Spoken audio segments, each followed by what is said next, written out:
ya? Siapa yang biasanya ikut ikem? Boleh angkat tangan? Wow, banyak banget ya. Terima kasih kejujurannya, angkat tangan. Anda tahu kalau saya di ikem, saya nyanyi teriak-teriak gitu ya. Saya ngeliatin Anda, mandang saya itu cuma gini.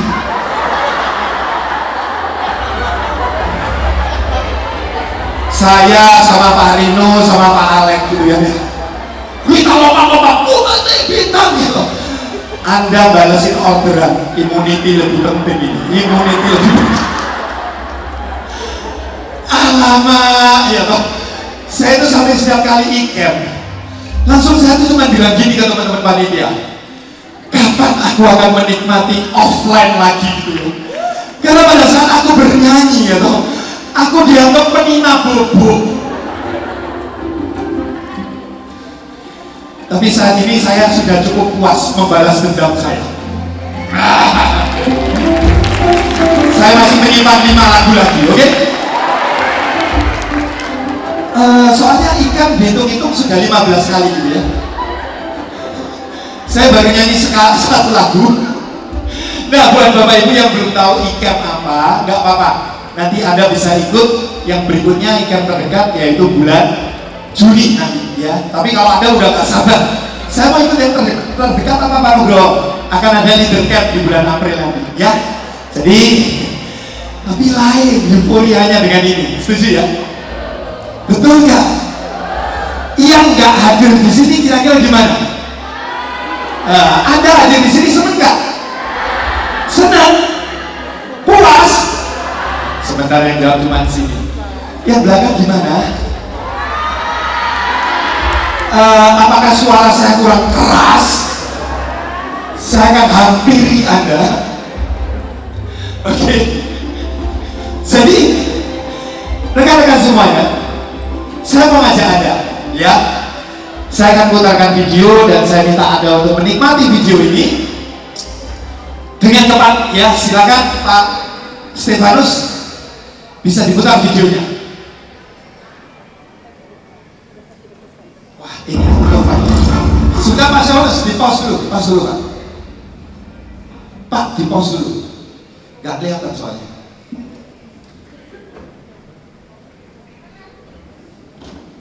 Ya sini aja. Oke, itu yang main soalnya saya.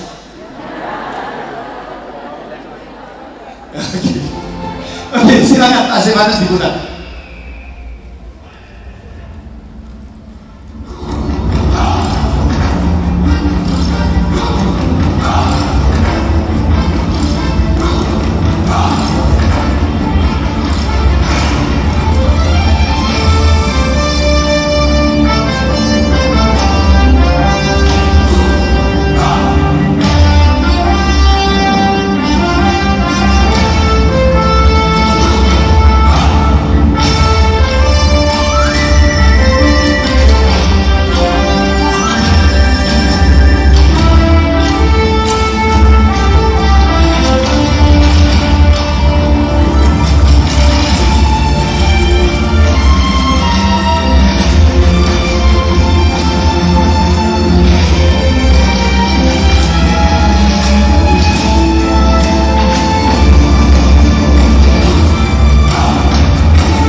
Wajah saya atau bukan ya? Bukan. Yang saya minta dong, 5 orang bisa maju ke depan sini. 5 orang, cepat aja. Saya mau kasih hadiah buat Anda. Waktunya 5 detik. 5, 4, 3, 2, 1. 5 orang. Oke, yuk maju aja. 5, pelan-pelan. Oke, sampai bapaknya ya. Oke Pak, maju. Teman-teman panitia tolong mic-nya ya. Ini loh orang-orang yang luar biasa ya. Belum tahu mau diapakan, suruh maju, mau dikasih hadiah, ke depan dulu. Iya, dikorbankan. Ya, sekarang saya mau tanya nih dengan cepat ya, dijawab. Oke. Pertanyaan pertama, apa yang Anda amati tadi dari show itu? Cepat aja. Dari show tadi, video tadi. Bagus gak? Oke. Terus, ya. Yang saya tangkap itu dalam diri setiap orang itu kita memiliki karakter masing-masing. Nah, tinggal kita ketika kita menghadapi sesuatu, kita akan menunjukkan karakter seperti apa. Oke, jadi berubah-ubah ya, face-nya gitu ya. Oke. Nama show-nya ada yang tahu? Nugroho Show. Ini loh ya, contoh oportunis gitu ya. Uji dulu pembicara supaya hadiah langsung dikasih. Hebat ya. Oke, yang lain mau komen tentang video itu nggak apa-apa? Bebas. Nggak ada. Itu kayak Menari. lalu setiap gerakannya itu beda-beda, bisa kalau pelajaran itu berubah-ubah gitu. Oke, sip. Ya, tepuk tangan dulu. Ini namanya kagetan, nggak apa-apa. Nggak ada yang benar, nggak ada yang salah. Silakan. Kalau dari yang saya lihat tadi, selain wajahnya yang berubah-ubah itu kan memiliki beragam ekspresi yang bisa menunjukkan bahwa emosi dari setiap manusia itu juga bisa berubah. Jadi mungkin ya itu ada sangkut pautnya dengan apa yang kita jalani di bisnis ini. Oke, tepuk tangan ya, luar biasa. Berarti itu kamu sering ya ditolak, kecewa gitu kan ya. Follow up 10 kali atau Curhat ya, Bos? iya, curhat. Anjingnya terus yang ngejar kamu gitu. Oke. Bapak ada komen? Setiap kita mempunyai berbagai wajah. Oke. Wajah kita menampilkan suasana.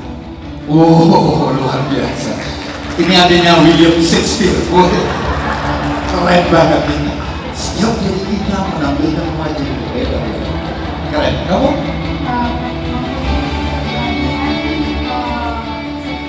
Orang itu memiliki beberapa kepribadian, artinya setiap orang yang kita temukan itu kita harus meresponnya itu bagaimana gitu. Oke, gitu ya. Oke, sip. Tepuk tangan dulu ya teman-teman sekalian. Pertanyaan kedua, Anda bisa langsung ikuti saya ke sini, tuliskan namanya dan kemudian di sebelahnya jawaban Anda. Ini ada spidol, langsung gak usah lihat kanan kiri. Oke, silakan.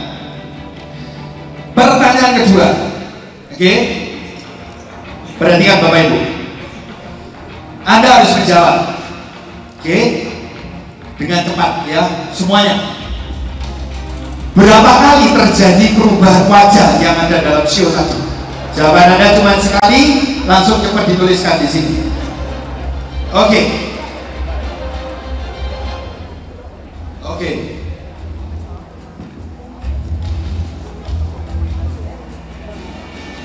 Sip.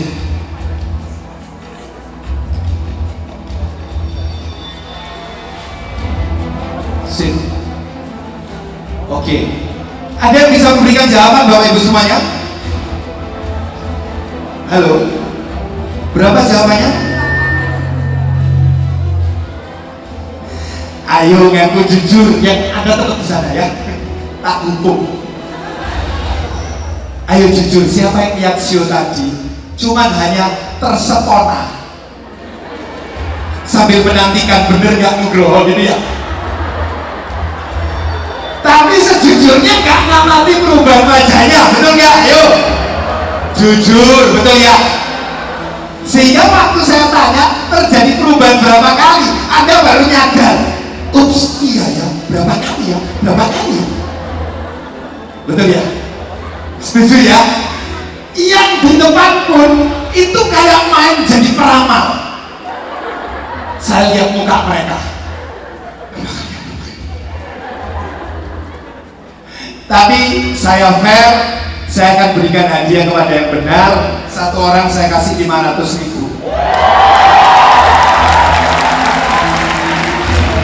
Jawaban yang benar adalah 4 kali, rekan-rekan. Bapak 500.000 buat Bapak. Dan tadi siapa yang 4 kali lagi? Ibu. 500.000 ya.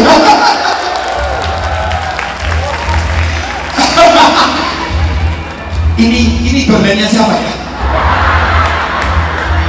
Ini calon royal crown. Anda tahu ya, persuasi saya bilang gini, yang 5 kali berarti 300.000 gitu kan ya.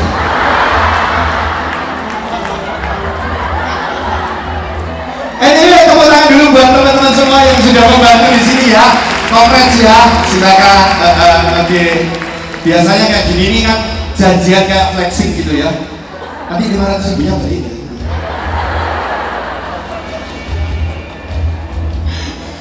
Thank you so much, tepuk tangan dulu buat Anda semuanya teman-teman. Nanti di akhir saya akan bagi-bagi lebih gede lagi. Gede enggaknya terserah saya. Oke, teman-teman semua, seperti itulah hidup. Kita terlalu asik menikmati orang flexing, menikmati medsos, menikmati apapun yang disuguhkan di handphone kita. Tapi terkadang kita melupakan bahwa hari ini dunia setiap harinya terus berputar dan terus berubah. Dan tanpa disadari kita menggunakan waktu kita hanya untuk menjadi penonton yang menikmati pertunjukan orang lain di medsos mereka, kehidupan mereka. Tapi kita tidak menyadari dalam hidup ini ternyata perubahan itu terjadi begitu cepat, betul ya? Seperti halnya tadi, Anda nggak mengira ternyata, oh itu show cuma hanya dalam waktu nggak sampai 1 menit sudah berubah 5 kali loh. Di show-nya yang sepanjang kurang lebih durasi 20 menit itu terjadi perubahan sampai dengan 32 kali. Kalau saya tunjukin itu materi saya nggak ada udah selesai. Nah, itulah kenapa saya katakan, Bapak Ibu sekalian, hari ini terjadi yang namanya perubahan eksponensial. Oke? Perubahan yang terjadi adalah perubahan eksponensial, perubahan yang sangat cepat. Yang artinya Bapak Ibu sekalian, tanpa kita sadari 2 tahun berlalu dan kemudian bakal ke depannya. Banyak orang yang selalu bertanya ke saya, Pak Nugroho, post Covid bagaimana keadaan ekonomi? Bagaimana bisnis yang ada di Indonesia? Review dong Pak Nugroho, bisnis bakal menjadi seperti apa? Saya selalu menjawab, saya tidak akan pernah tahu. Dan even itu Pak Jokowi dan semua pemimpin negara di dunia nggak ada yang tahu post Covid ini mau seperti apa, ujungnya kapan dan mau menjadi seperti apa. Jujur ya, betul ya. Kalau ada yang ngomong tahu, bullshit. Saya percaya itu. Tapi saya memegang satu prinsip, satu-satunya yang pasti di dunia ini adalah ketidakpastian itu sendiri, betul ya? Dan ketidakpastian itu adalah perubahan. Sehingga kalau saya ditanya, Pak Nugroho, apa yang harus saya lakukan setelah ini? Post Covid ini akan seperti apa keadaannya? Saya cuma yang mengatakan, perubahan yang terjadi adalah perubahan eksponensial. Catat baik-baik ini Bapak Ibu, bahwa kalau bayangkan hari ini, perubahan yang ada itu dari 0 kecepatannya itu langsung 200 km per jam. Tetapi kalau kita sebagai manusia dalam hidup ini, perubahan yang kita lakukan bahkan nggak ada. Dalam hidup kita cuma hanya tetap ngegas 20 km per jam. Perubahannya 200 km per jam. Anda bisa bayangkan apa yang terjadi di hidup kita? Supaya lebih jelasnya, saya bikin hitungan ini yang sederhana.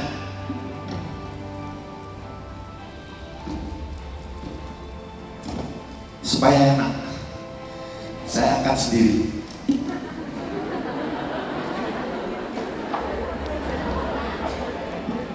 Panitianya soalnya ikut lihat materi saya. Ini bercanda ya, teman-teman, gak apa-apa ya. Nah, sekarang saya tunjukkan apa maksudnya. Oke.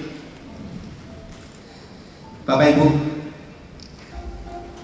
saya pakai tahun saya, tapi tolong nanti bareng-bareng ya. Saya join HD tahun 2001. Oke, berarti sekarang sudah 2 dekade. Oke. Ada di sini yang kelahiran tahun 95, ada? Angkat tangan dong yang tinggi. Oke. Banyak ya. Oke. saya live the moment di mana tahun 2001 saya presentasi. Ya, peluang bisnis HD ke depan itu sangat besar. Kenapa? Gak akan habis karena pertumbuhan kelahiran lebih besar daripada yang direkrut, betul kan ya? Kelak akan lebih banyak, bener ya? Anda tahu yang tadi angkat tangan, kelahiran 95, 2001 usia Anda 6 tahun, betul kan ya? Dan belum bisa tak prospek, betul kan? Setuju ya? Tapi sekarang Anda jadi eksekutif diamond loh, bener ya? Kebayang ya maksudnya di sini ya? Peluang HD ini masih sangat besar, oke? Supaya Anda nggak lihat gini loh ya. Ini pengalian supaya Anda nggak lihat gini. Wih, lama banget 2001 gitu ya. Paham ya? Nah, sekarang saya mau ngobrol sama Anda. Ada yang ingat nggak harga beras per kilo tahun 2001 berapa? Ya 6 tahun nggak usah jawab.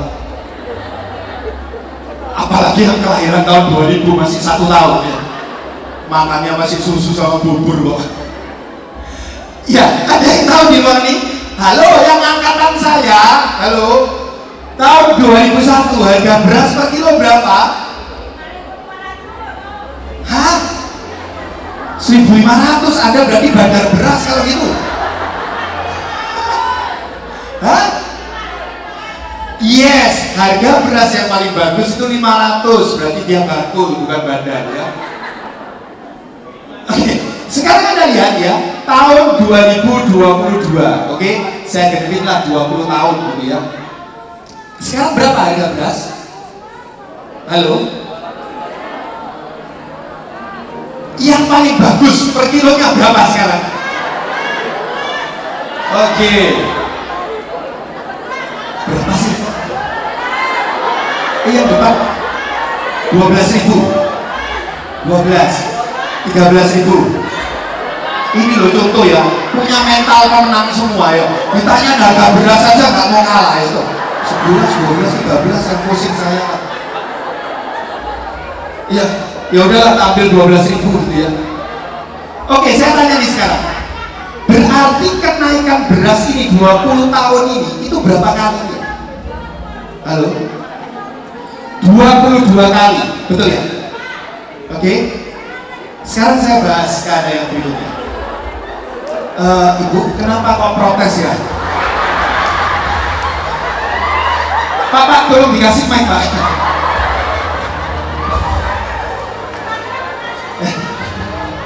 Iya. Oke, udah. Masalah kecil udah, jangan digede-gedein ya. Kita selesaikan di kamar nanti ya.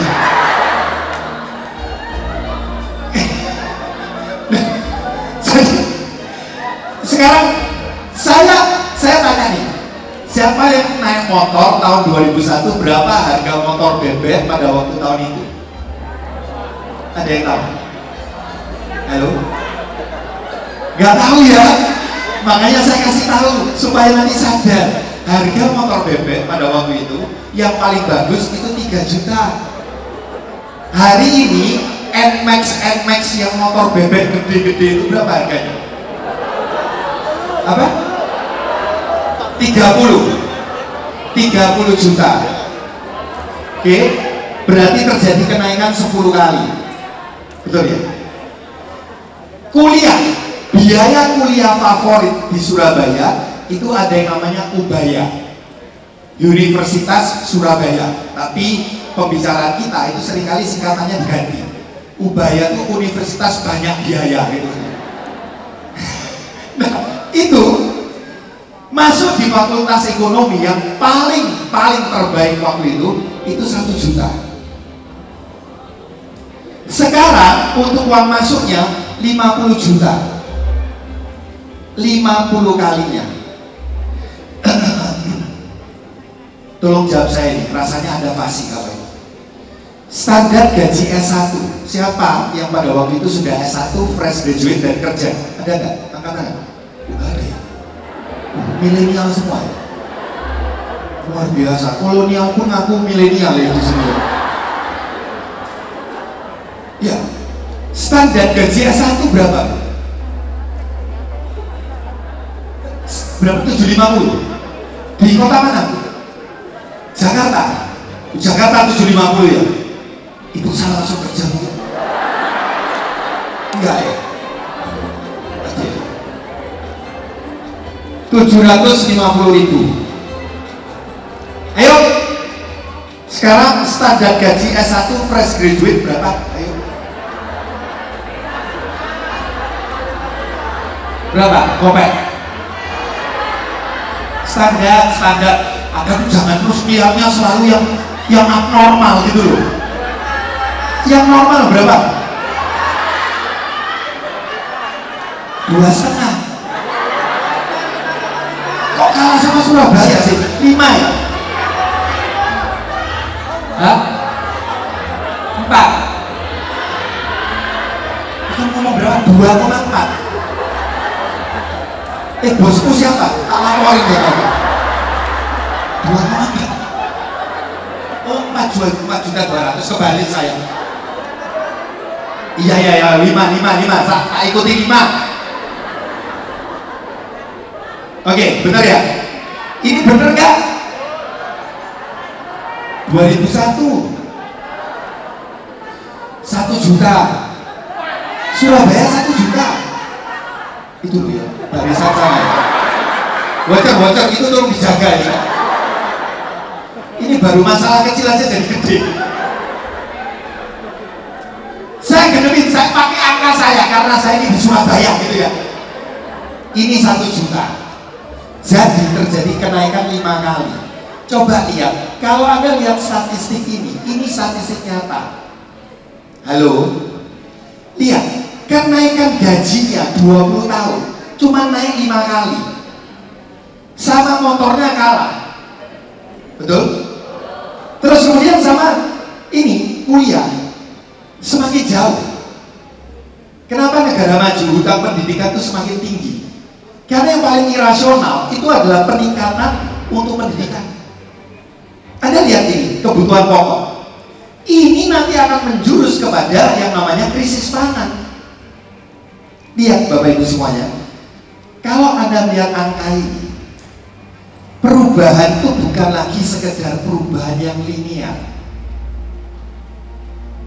Bahkan kalau ada faktor X seperti kemarin kenaikan harga minyak goreng dan lain-lain, saya hanya takut satu hal. Banyak orang hari ini hanya mengandalkan saya punya satu sumber pendapatan, saya punya satu penghasilan, dan kemudian dia menikmati pertunjukan dunia medsos dia dan tidak menyadari bahwa bagaimana 20 tahun ke depan. Halo,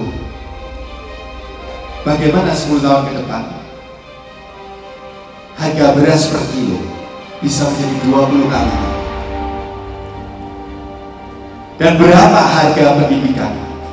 Semakin tinggi, dan itulah kenapa sudah diprediksi dari saat ini hutang dan beban terbesar keluarga Indonesia kelak kedepannya adalah hutang pendidikan. Tapi terlalu banyak waktu yang kita gunakan hanya untuk menyaksikan sebuah pertunjukan, tapi kita nggak nyadari perubahan ini harus kita sikapi. Dan Anda nggak bisa menyikapinya cuma yang berubah secara linear. Anda juga harus berubah secara eksponensial. Paham ya teman-teman? Nah, berubah linear aja nggak dilakukan, yang ini apa sih maksudnya? Perubahan yang linear itu sederhana Bapak Ibu. Bagaimana? Ya slide-nya. Bagaimana yang namanya perubahan linear itu saya ya, hari ini bisa menjadi lebih baik gitu ya. Itulah linear. Beda dengan eksponensial. Perubahan linear itu kayak apa sih? Ya udahlah, saya kerja jadi guru renang dapat income 500.000 pada waktu itu, betul kan ya? Saya tunggu setahun kerja pasti naik gaji dong, betul kan? Linear nggak ini? Halo? Berapa kenaikannya? Udah diprediksi berapa? 10%, betul kan ya? Kira-kira kalau cuma yang mengandalkan perubahan linear ini, kira-kira bisa terkejar nggak perubahannya 200 km per jam, tapi perubahan diri kitanya hanya 20 km per jam? Nggak terkejar Bapak Ibu. Inilah alasan hari ini, walaupun Anda merasa Pak Nugroho, posisi saya sekarang sedang baik-baik saja, saya punya bisnis, posisi saya di kerjaan baik, ingatlah, apakah betul hari ini tingkat pendapatan yang Anda miliki itu bisa melampaui perubahan yang ada. Saya mengajak pada Anda semuanya, Pak, slide-nya sebelumnya Pak, yang perubahan linear itu Pak, jangan ini dulu. Nah, supaya teman-teman tahu, jadi keluarkan aja Pak semua supaya cepat ya, karena saya bahas ini dengan cepat. Perubahannya umum, yaudah, perubahan linear itu perubahan umum. Saya nunggu kenaikan gaji, betul nggak? Saya nunggu bisnis saya, ya saya buka hari ini dapat order 5 orang beli ke toko online saya, betul ya? Saya tunggu aja, saya jalani, betul ya? Saya ramein pakai iklan, gitu ya? Nunggu bulan depan nanti mungkin trafficnya orang belanja bisa naik jadi 2, jadi akhirnya 7 orang per hari, 7 transaksi tiap hari. Itu adalah perubahan yang umum, paham ya? Nah, perubahan eksponensial itu adalah perubahan yang tidak biasa, perubahan yang tidak populer. Perubahan yang umumnya orang tuh nggak mau melakukan. Karena apa? Kalau perubahan linear itu adalah dari ada menjadi lebih baik. Kalau perubahan eksponensial, kita berpikir bahwa dari yang tidak ada menjadi ada. Itulah perubahan eksponensial. Dari yang awalnya saya mengandalkan sumber pendapatan 1 sebagai guru renang, betul ya? Kemudian saya menciptakan sumber pendapatan baru. That is perubahan eksponensial. Ini nggak umum. Langkah yang Anda ambil bergabung di bisnis Hadiri, kemudian Anda ikut terjun, ikut pertemuan di sini. Ini adalah contoh perubahan eksponensial. Tapi banyak orang merasa ini kurang populer. Coba Anda lihat, perubahan linear cenderung untuk menyelesaikan masalah yang ada. Tapi perubahan eksponensial itu adalah bagaimana kita justru mengantisipasi masalah yang ada. Paham nggak di sini? Halo, pertanyaan saya. Orang yang waras dan normal setelah tahu ini mengantisipasi masalah nggak harusnya? Halo? Kalau lihat data ini masih tetap nyantai gitu ya, saya bingung loh Bapak Ibu. Betul nggak? Tapi umumnya perubahan linear menyelesaikan masalah, betul nggak? Ya sudah, uang kuliah anak masuk nggak cukup, ya sudah, pinjam tetangga. Iya, selesai nggak masalahnya? Selesai. Tunggu nanti ada masalah lagi, betul kan ya? Biaya rumah sakit semakin besar, betul kan ya? Nggak ada duit, perubahan linear selesaikan masalah itu. Pinjem teman nggak bisa, pinjem tetangga nggak bisa, masih ada satu yang bisa pinjem, pinjem upline, betul kan ya? Ini yang ketawa-ketawa nih upline-nya nih, korban ini gitu. Halo Bapak Ibu, tolong perhatikan. Datang ke acara ini nggak ada yang utang sama upline kan? Segini ya. Angkat tangan tapi ke bawah aja ya. Nggak ada ya?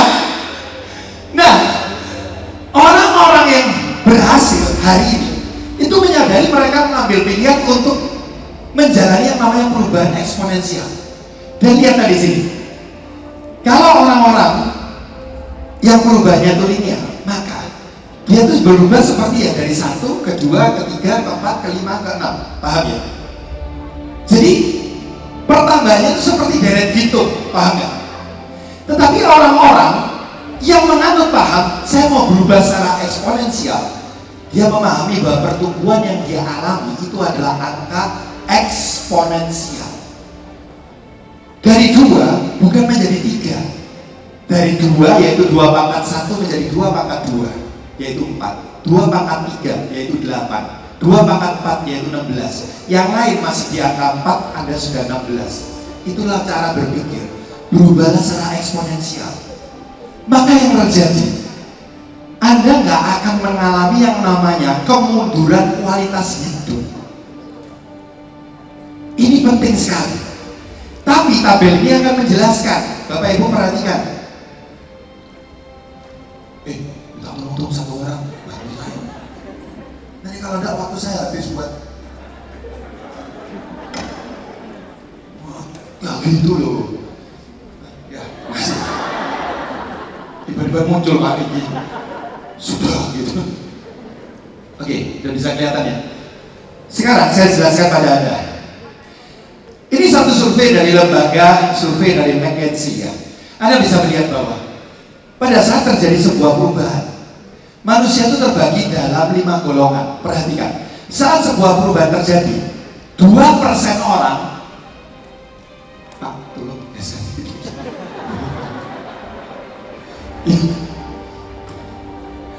Oke, 2% orang saat terjadi sebuah perubahan itu adalah golongan orang yang memimpin adanya perubahan. Ini keadaan berubah, ini COVID, kita harus melakukan sebuah perubahan, betul ya? Entah itu suami, istri, pimpinan di perusahaan, siapapun. Tapi jumlahnya cuma berapa persen? Halo? 2%. Perhatikan yang berikutnya. Golongan orang yang berikutnya ini adalah early adopter. Di mana saat perubahan terjadi, dia masuk dalam golongan orang 10%. 10% ini apa? Orang yang cepat untuk menerapkan perubahan. Oke? Tetapi apa yang terjadi? Early majority, orang yang umumnya cukup lambat menerapkan perubahan, itu ada di kurva yang tengah. 60% orang itu cukup lambat, cukup lama menerapkan perubahan. Oke? Dan yang berikutnya kita lihat 20% yang berikutnya adalah golongan orang yang lambat dalam menerapkan perubahan. Dia selalu tertinggal. Dan berikutnya 8% orang sangat lambat menerapkan perubahan. Ada nggak golongan orang seperti ini? Halo? Ayo angkat tangan. Siapa yang sekarang masih belajar untuk buka Zoom gitu? Ada nggak? Nggak ngaku ya. Itu contoh ya. Nah sekarang saya ngajak Anda untuk memilih, Bapak Ibu sekalian. Anda, kita semua siapapun, nggak akan ada yang tahu ke depan itu seperti apa. Sekali lagi, yang kita bisa tahu pasti terjadi sebuah perubahan. Anda mau masuk dalam golongan yang mana? 2% orang pertama, atau 8 atau 10% orang berikutnya? Atau Anda justru menjadi orang yang udahlah, saya jadi bagian 60% aja Bapak. Apa itu? Orang yang ikut-ikutan. Kenapa? 2% lu sok-sok aja lu mau buat perubahan gitu kan ya. Yang 10% ya biar dulu aja lah ya. Kalau satu kapok gitu. Kalau memang bagus gua ikut, bener kan ya? Makanya kenapa 60% paling banyak. Tapi tahukah Anda, selama 2 tahun ini di HDI, mereka yang cepat untuk melesat, mereka yang masuk ke peringkat Star Crown, Executive Crown, Grand Diamond, Executive Diamond seperti yang tadi Anda lihat. Mereka bukan golongan orang yang 60%, 20%, dan 8% Bapak Ibu.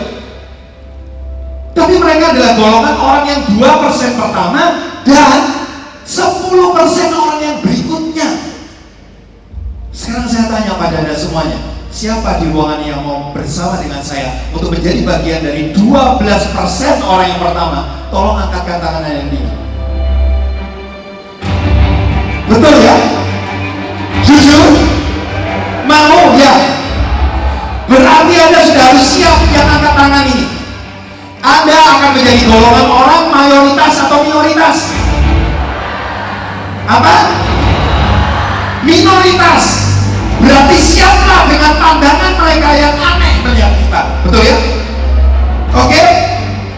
Jadi ketahui sekarang ini, kalau pandangan orang tentang Anda masih baik-baik saja, berarti Anda jangan-jangan golongan orang 60% ke belakang. Oke? Siapa yang sekarang sudah ngalami? Saya hari ini diajak pergi sama keluarga, tapi datang ke geli-geli. Loh, ini domen saya konsul loh ke saya. Kok aku ngajak dia ke liter kok. Terus diginiin aku kok. Sok-sokan aja lo.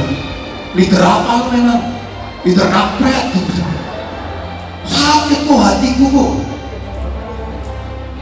Saya bilang, berbahagialah kamu, karena kamu masuk dalam bagian 12% orang yang betul-betul mendorong adanya perubahan. 10% orang yang juga cepat untuk menerapkan perubahan, karena Anda betul-betul mencintai orang-orang dan keluarga Anda. Orang-orang yang masuk dalam golongan 60%, 20%, dan 8% ini, saya nggak percaya kalau mereka bilang, aku sayang sama pasanganku, aku sayang sama keluargaku. Saya nggak percaya Bapak Ibu. Karena kalau dia nggak cepat untuk berubah, bagaimana dia bisa berubah kehidupannya untuk menjadi lebih baik? Tidak akan mungkin. Dan sekarang kita kita bisa lihat Bapak Ibu, perubahan terjadi sangat cepat dan eksponensial, benar ya? Cepat sekali. Ya sekarang loh ada handphone Oppo sekalipun gitu kan ya, itu sudah bisa foldable, benar ya? Yang Samsung itu ya sudah bisa. Ada kebayang dulu mana ada sih teknologi seperti itu, benar ya? Tapi anak-anak kita diajarinya tetap aljabar gitu, trigonometri, gitu. Sin cos tangan kotangan gitu kan ya. Saya melihat kecepatan untuk perubahan dalam dunia pendidikannya itu sangat lambat, seperti kura-kura. Perubahan keadaannya cepat sekali, dan kita hari ini masa mau terus-menerus menjadi penonton. Saya mendorong Anda, kalau perubahan itu yang terjadi hari ini, mungkin Anda melihat Pak Nugroho, perubahan ini bisa menjadi perubahan yang linear dan eksponensial. Betul. Itulah kenapa saya ajak pada Anda, mari kita mendahului kecepatan perubahan, benar? Dengan kita secara pribadi memahami 5 hal yang akan mendorong Anda akan mencapai yang namanya perubahan eksponensial dalam hidup Anda. Siapa yang mau mengetahuinya? Halo, angkat tangan yang tinggi. Oke, thank you. Kita akan mulai dari yang pertama. Bapak Ibu, 5 hal. Hal yang pertama adalah Anda harus tahu bahwa dalam pertumbuhan eksponensial, poin nomor 1 yang paling penting, bertanggung jawablah 100% terhadap hidupmu. Kenapa saya katakan seperti itu? Hari ini begitu banyak orang yang menyalahkan atasannya terhadap apa yang dia capai. Banyak yang hari ini menyalahkan keluarganya karena bukan berasal dari keluarga orang kaya, makanya hidup dia seperti ini. Itu adalah bagian dari orang yang tidak bertanggung jawab 100% dalam hidup mereka. Kita harus menyadari betul saat ini bahwa apa yang hari ini kita hasilkan itu mutlak 100% karena diri kita. Ini Anda harus mau jujur. Bapak Ibu sekalian, kalau tidak akan terjadi yang namanya generasi-generasi seperti dikatakan useless generation itu ya katanya. Yang artinya apa? Dikit-dikit baper, dikit-dikit nyalakan orang lain. Bapak Ibu, saya punya sepupu baru kerja, oke? Dan kemudian dia salah melakukan sesuatu, oleh bosnya ditegur, bosnya marah gitu ya. Dia pulang, dia sampai ke rumah orang tuanya, begitu dicurhatin, aku nurut ditegur, dimarah-marah segala macam. Orang tuanya ngajarinya gini, ya udah kalau kamu merasa nggak cocok ya cari kerjaan lain. Saya dengerin orang tuanya gini, ini orang tuanya kok gini ya gitu. Muka saya kan berubah ya.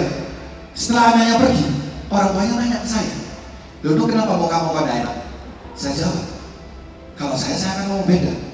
Loh, kalau dia nggak cocok sama kerjaan, ya cari aja yang lain. Daripada dia mengalami quarter life crisis. Wih, luar biasa milenialnya. Aku mencari work life balance. Kepret. Gak lama ya loh, waktunya aku untuk self healing. Hilang ya. Apa healing dulu lah ya, besoknya hilang ya. Ngakak banget kan kalau lihat orang-orang ini. Saya ngomong sama ini kan saudara sepupu ya, ponakan saya gitu ya. Saya bilang, kalau saya akan tegur. Lah kamu pikir kerja itu kayak sekolah. Welcome to the jungle. This is the real world. Kalau kamu memang benar, gak mungkin bosmu marah ke kamu. Kalau bosmu marah ke kamu, itu pasti karena kamu ada yang salah. Jangan gampang baper kamu ya. Itu kalau saya. Betul ya? Halo? Iya kan? Cobalah lihat Bapak Ibu. Kadang-kadang kita tuh gak mau mendengarkan, langsung kemudian kita tuh membela. Kembali di sini. Akhirnya terjadi generasi dan semua komunitas itu intinya selalu dikit-dikit menyalahkan orang lain, menyalahkan keadaan, and then playing victim. Betul kan ya? Gue bisa seperti ini kenapa? Karena upline gue gak ada yang bantu. Tuh Bu Sentina bantunya ke jaringannya gede-gede terus. Halo, siapa yang kayak gitu? Enggak ya? Playing victim, coba kalau aku didampingi sama upline-ku, betul ini? Bapak Ibu, saya punya upline sampai ke Pak Chandra Gunawan itu ada 5 level, semuanya passive income murni. Upline di atas saya, gak ada yang bantu. Yang bantu cuma Pak Anton dari Semarang, yang lain passive income. Anda tahu? Saya kalau playing victim, saya nggak akan kerjain hari ini. Gimana punya upline tanggal 31 cuma ya kontak. Peringkatmu apa? Jangan lupa loh, kamu minimal manajer loh. Soalnya aku mau diamond. Aku kurang 1 manajer ini. Pertama, Nugroho asli bonek Surabaya. Emosi saya. Das mungkin picok ya. Emosi ya saya. Tapi berikutnya saya menjadi menyadari, kalau saya tidak pernah diperlakukan seperti itu, saya tidak tahu bagaimana cara menjadi upline yang benar. Dari apa yang saya alami tidak enak itu, saya hanya berjanji ke diri saya sendiri dengan mengatakan, besok kalau saya diizinkan untuk punya jaringan, saya tidak akan menjadi upline yang seperti itu. Saya akan menjadi upline yang betul-betul membantu dolen saya, sehingga mereka tidak perlu merasakan apa yang saya rasakan.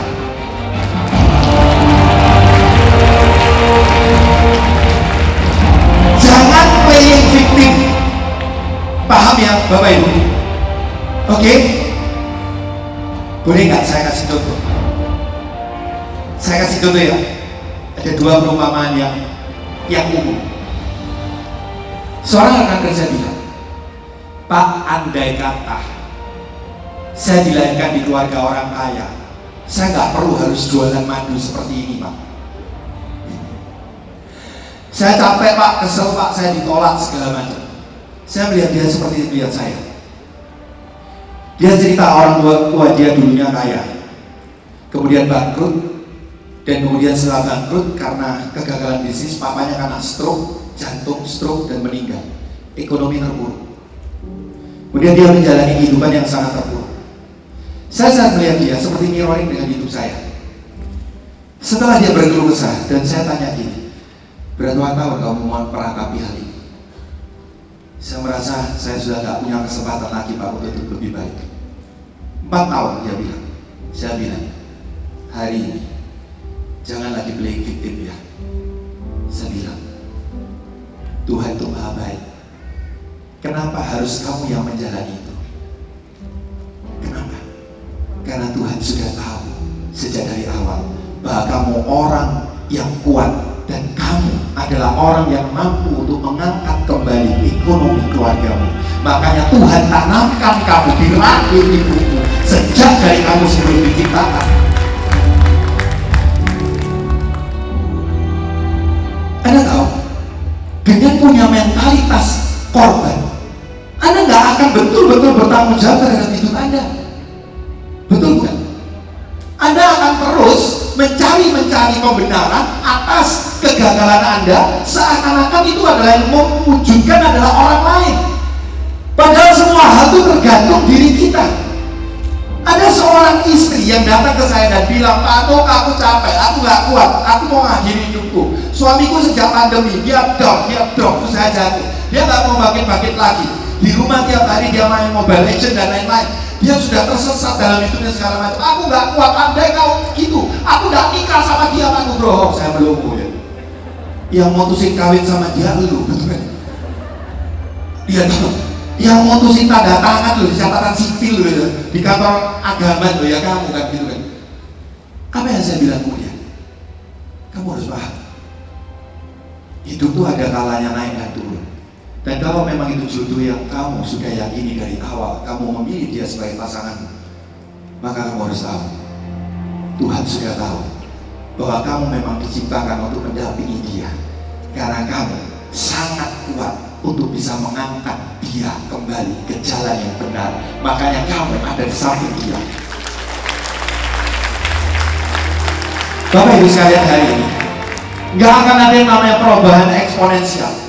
Anda mau dikasih gimana jurus untuk cepat menjadi royal crown, apapun itu, tapi kalau tiap hari isinya selalu berkeluh kesah, selalu menyalahkan keadaan, selalu playing victim, menyalahkan orang lain, siapapun disalahkan. Kambing gak cukup hitam, kambing gak cukup ungu, kambing pun sampai silver dan emas gitu. Anda gak nyari kambing hitam, nyari kambing emas mungkin, betul kan? Apa artinya? Stop.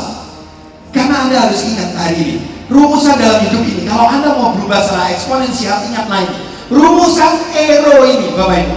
Tahu ya arrow-nya apa? Event plus response itu sama dengan outcome atau hasil. Apa artinya? Event, kejadian, itu Anda nggak bisa berubah, betul nggak? Saya bisa berubah nggak lahir di keluarga yang mana? Halo? Saya bisa berubah nggak keadaan COVID ini seperti apa? Anda dan saya bisa ubah bos nggak untuk menjadi seperti apa? Ada? Nggak bisa. Kita umumnya nggak bisa merubah keadaan, betul kan? Tapi apa yang terjadi? Orang yang tidak bertanggung jawab terhadap hidupnya, dia terus menerus berusaha, berkeluh kesah semakin hebat. Untuk apa? Untuk merubah keadaan. Itu salah. 90% keadaan, kejadian, dan situasi yang kita alami tidak bisa kita rubah. Tapi ketahuilah, ada 10% yang bisa kita rubah. Yang bisa kita rubah adalah respon kita menghadapi kejadian itu. Respon kita menghadapi kondisi. Setelah Omicron mulai mereda, kita akan masuk dunia hybrid, betul kan ya? Kita akan masuk dunia offline, betul kan? Tapi kalau respon kita, enggak lah, gua masih mau yang kayak kemarin-kemarin lah, ada menjadi bagian dari 8% orang bahkan, maka akan habis. Bapak Ibu sekalian, kita hanya bisa mengubah respon kita. Sekarang pertanyaan saya sederhana. Wah, ini flip chartnya ini. Saya butuh lagi. Di sini aja. Oke. Saya.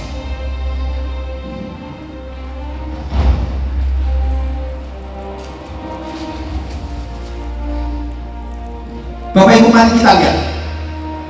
Event plus respon sama dengan outcome. Pertanyaan saya sederhana. Kalau eventnya, kejadiannya positif, semuanya baik-baik saja, outcome-nya ini bisa negatif nggak sih? Halo? Masih bisa negatif ya? Karena ini penjumlahan, benar ya? Ini akan menjadi negatif kalau misalkan eventnya ini tadi misalkan plus 5, tapi kita meresponnya dengan minus 10, paham ya? Maka hasilnya akan menjadi minus 5, paham?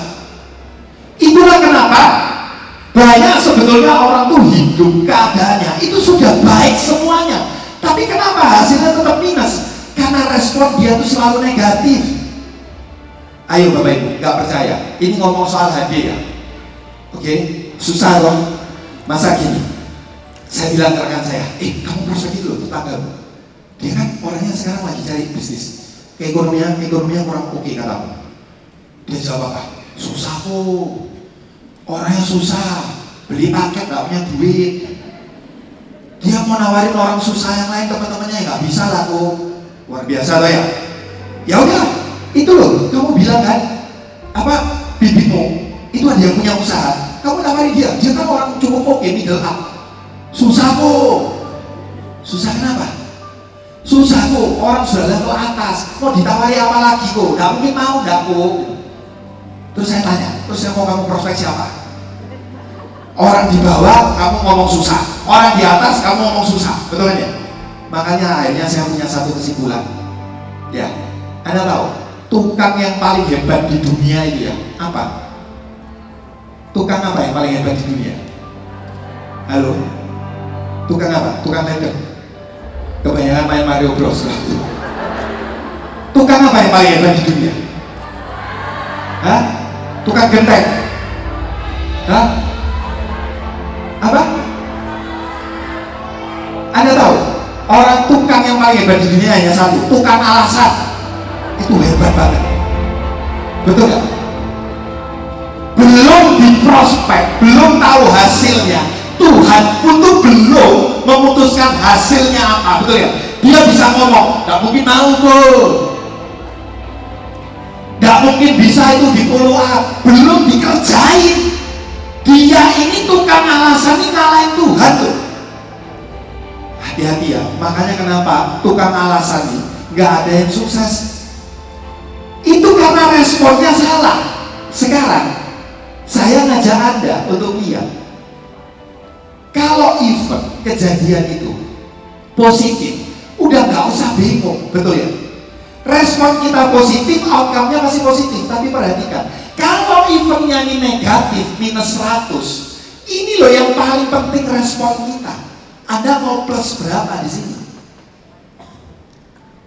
Ingat rekan-rekan, kita tidak bisa mengubah yang ini. Yang kita bisa rubah hanya ini. Dan ketahuilah satu hal, outcome itu adalah impian kita. Kenapa orang tidak bisa mencapai impian dia? Karena dia terus-terusan berkeluh kesah tentang keadaan, situasi, menyalahkan orang lain, tapi dia tidak pernah memperbaiki respon dirinya. Sehingga itulah kenapa saya katakan, kalau sampai impian itu nggak terwujud, jangan salahkan siapapun. Karena impian itu adalah tanggung jawab pribadi kita. Setuju? Halo? Bukankah Anda semua di sini juga setuju bahwa Anda memperjuangkan impian Anda, bukan memperjuangkan impian saudara Anda, bukan memperjuangkan impian siapapun, betul? Tapi memperjuangkan impian Anda. Apakah ada tetangga Anda yang akan peduli kepada Anda? Apakah pada saat saya bilang saya ingin berangkatkan mama saya untuk pergi ke luar negeri sebelum dia dipanggil seperti papa saya? Saya ingin banget. Tapi apa yang terjadi? Adik bapak saya tinggal di Hong Kong, pengusaha gede, bahkan yang buat tas-tas branded seperti LV dan lain-lain dengan pabriknya yang job order di sana. Anda tahu apa yang terjadi? Waktu bapak saya meninggal, ekonomi kami terpuruk. Dia datang membantu, tidak ada.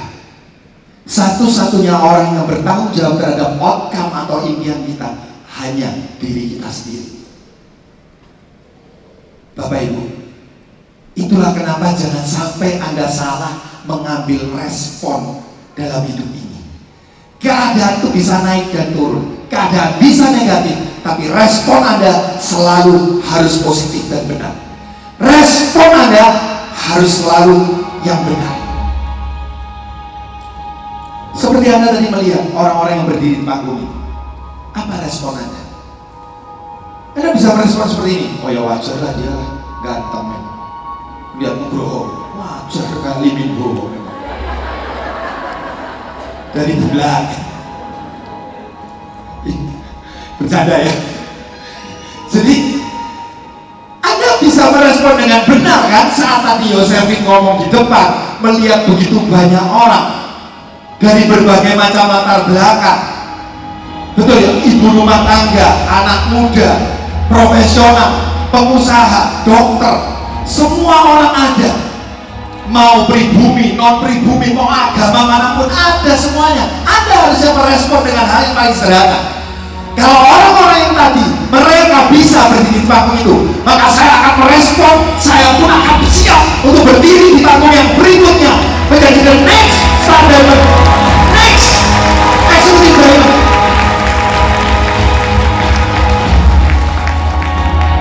Tapi kalau Anda responnya sekali lagi tawar hati, gak ada bedanya sama ini lagi. Fleksibel semua. Udah saya langsung. Bapak Ibu sekalian, gak akan terjadi yang namanya perubahan eksponensial dalam hidup kita kalau kita selalu menyalahkan keadaan dan kemudian mengambil respon yang salah. Belum ya? Jadi buat teman-teman sekalian, ini yang nomor satu, ketahui akan berhubungan dengan yang nomor dua, bahwa yang namanya peluang dan kesuksesan itu tadi adalah benda mati. Kitalah yang harus menjemputnya, kitalah yang harus mengambilnya.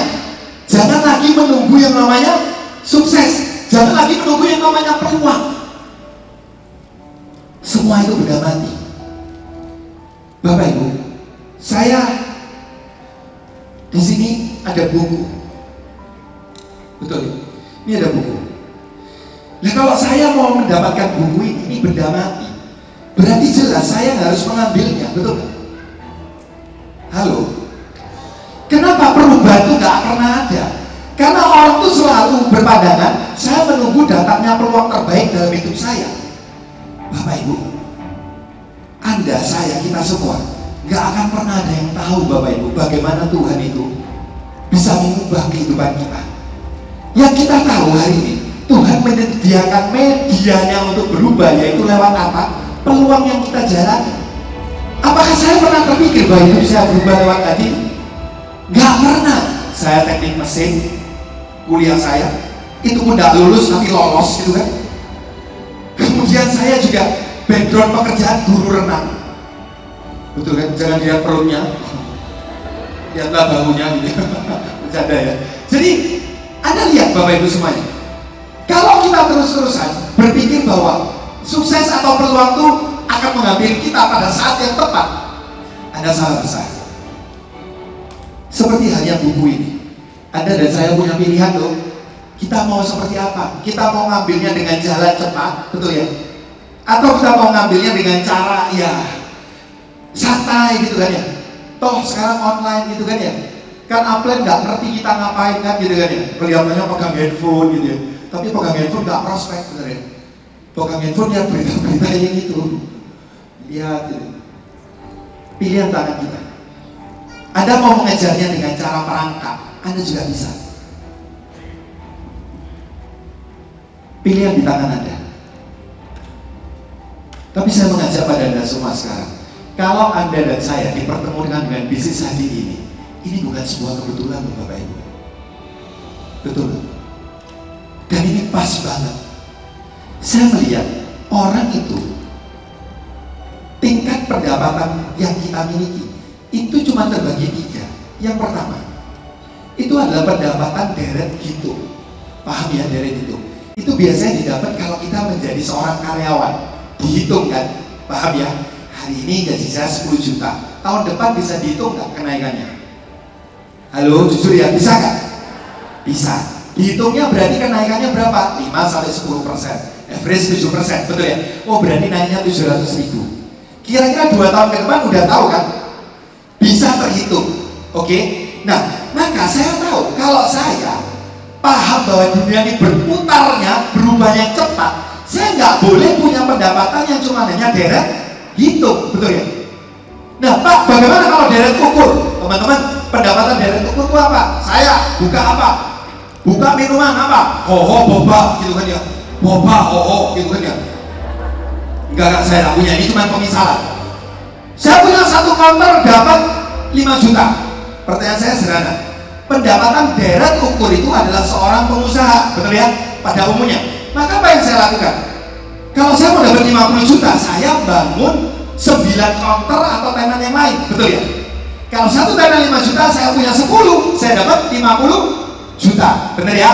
Kalau mau lebih banyak lagi, apa yang saya lakukan? Bikin 20 tenan, benar ya? Total berapa? 100 juta. Tapi apakah segampang itu kenyataannya? Halo? Modal Anda, betul kan ya?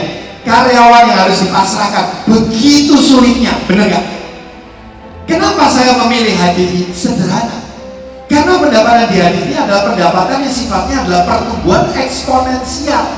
Pertumbuhan yang eksponensial. Bapak Ibu nggak usah bingung. Sebagai contoh, saya langsung gambarkan pada Anda.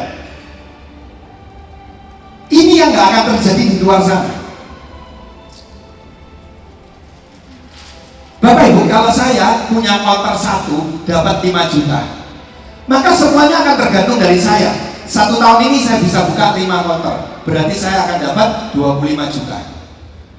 Saya targetkan 2 tahun ke depan punya 10 counter, maka yang terjadi apa? Saya akan mendapatkan 50 juta.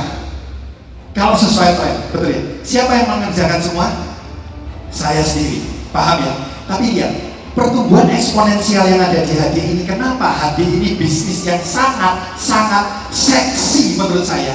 Perhatikan, Bapak Ibu, pada saat saya punya 2 jalur rekan kerja, oke, Ini bukan piramid tuh ya, ini pemisalan. Anda mau buka 3, 4 boleh. Perhatikan, yang melakukan untuk membangun networkingnya bukan hanya saya satu orang, betul kan? Pada saat saya punya 2 orang rekan kerja, saya bersama dengan dia build the network. Maka perhatikan, di level kedua ini akan ada berapa orang? 4 orang, betul? Berikutnya di level yang berikutnya akan ada berapa orang? 8 orang, betul ya? Perhatikan, berikutnya akan menjadi 16 orang, dan di bawahnya lagi 32, di bawahnya lagi ada 64. Perhatikan teman-teman semua, ini yang menarik. Di bisnis lain, pada saat saya membuka satu cabang baru, ini cuma hanya deret ukur. Maka dari 1 dana 5 juta, saya buka 1, ya saya dapat 5 juta, paham ya? Tapi perhatikan di sini, pada saat ini 2, saya menambah 1 orang rekan kerja yang mau aktif. Di sini sudah ada 3 orang. Tapi perhatikan, this is the power of network yang pertumbuhannya itu eksponensial. Perhatikan di sini dari 3 kalau masing-masing mencari 3 orang lagi, di sini ada 9. Di level ketiga sudah ada 27. Perhatikan. Kemudian di bawah lagi ada 81, di sini 243, dan di sini ada 729. Perhatikan. The power of network. Pada saat Anda punya 2 orang rekan kerja, 2 cabang, di level Anda yang ke-6, Anda cuma 64. Perhatikan di sini. Anda mendapatkan 729 dengan catatan hanya menambah 1 orang rekan kerja. Bisakah ini terjadi di konvensional? Nggak bisa, Bapak Ibu. Kadang banyak orang melihat bisnis ini dia, karena online jujur ya, itu kayaknya kelihatannya dengerin apply-nya meeting, tapi dengerinnya tuh sambil multitasking tuh ada 10, betul kan ya? Ngawasin PR anak pertama, anak kedua, anak ketiga, anak keempat, betul kan ya? Halo? Betul ya? Balasin WA yang 1, betul ya? Curhat yang 1, komplain produk, bener ya? Ini Nugroho Natra, Chandra Gunawan, Roy Sugiawatono ngomong gini ya toh, tapi gak masuk. Alhasilnya itu kok dosanya aneh kok. Yang penting orang hadir harus doa bareng-bareng. Apa? Minta sama Tuhan COVID 10 gelombang gitu.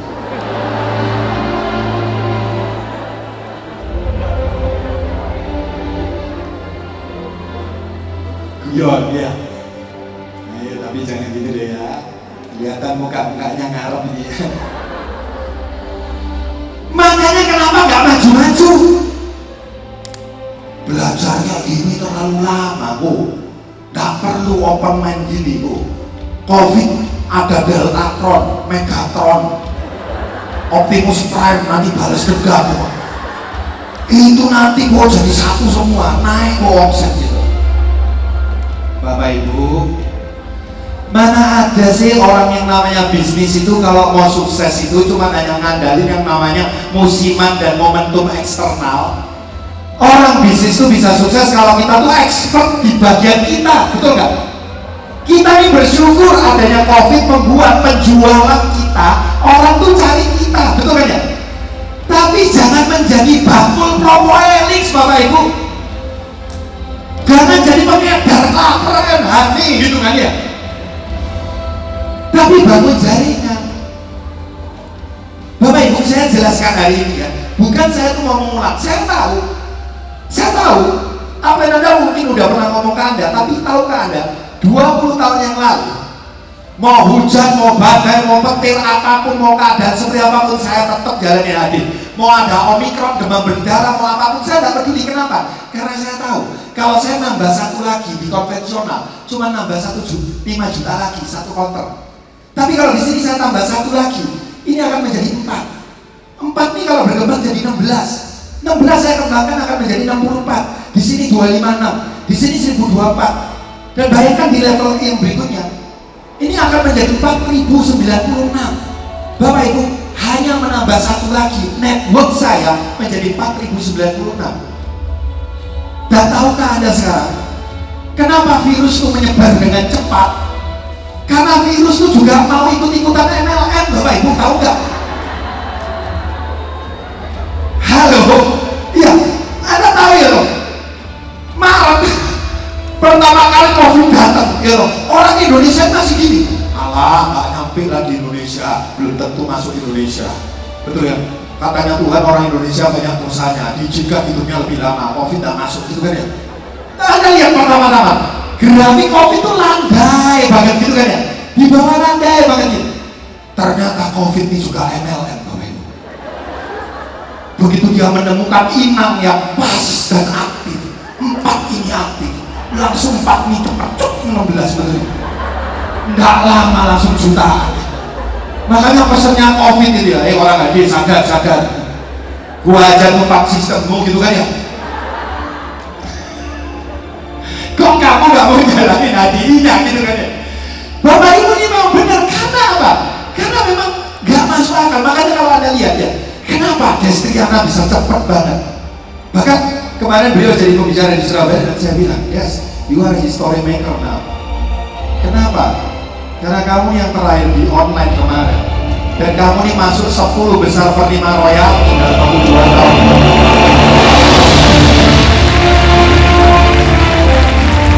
Karena jaringannya ya eksponensial pertumbuhannya, betul ya?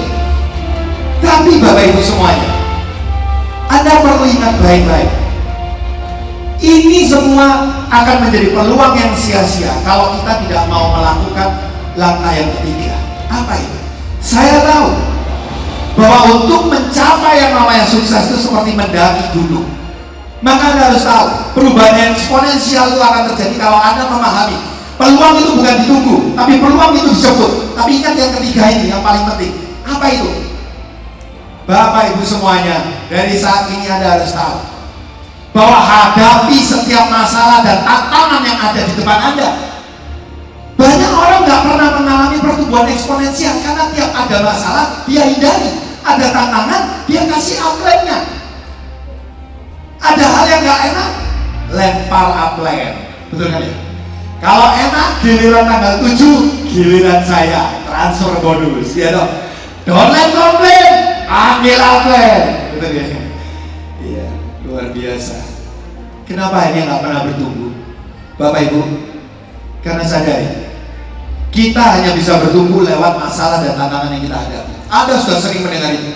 Tapi sekarang saya akan berikan pada Anda ilustrasinya supaya Anda jelas. Dan setelah ini, yuk, malah jangan lagi hindari masalah. Ditambahkan satu lagi Pak, kalau Pak boleh. Makasih ya Pak ini.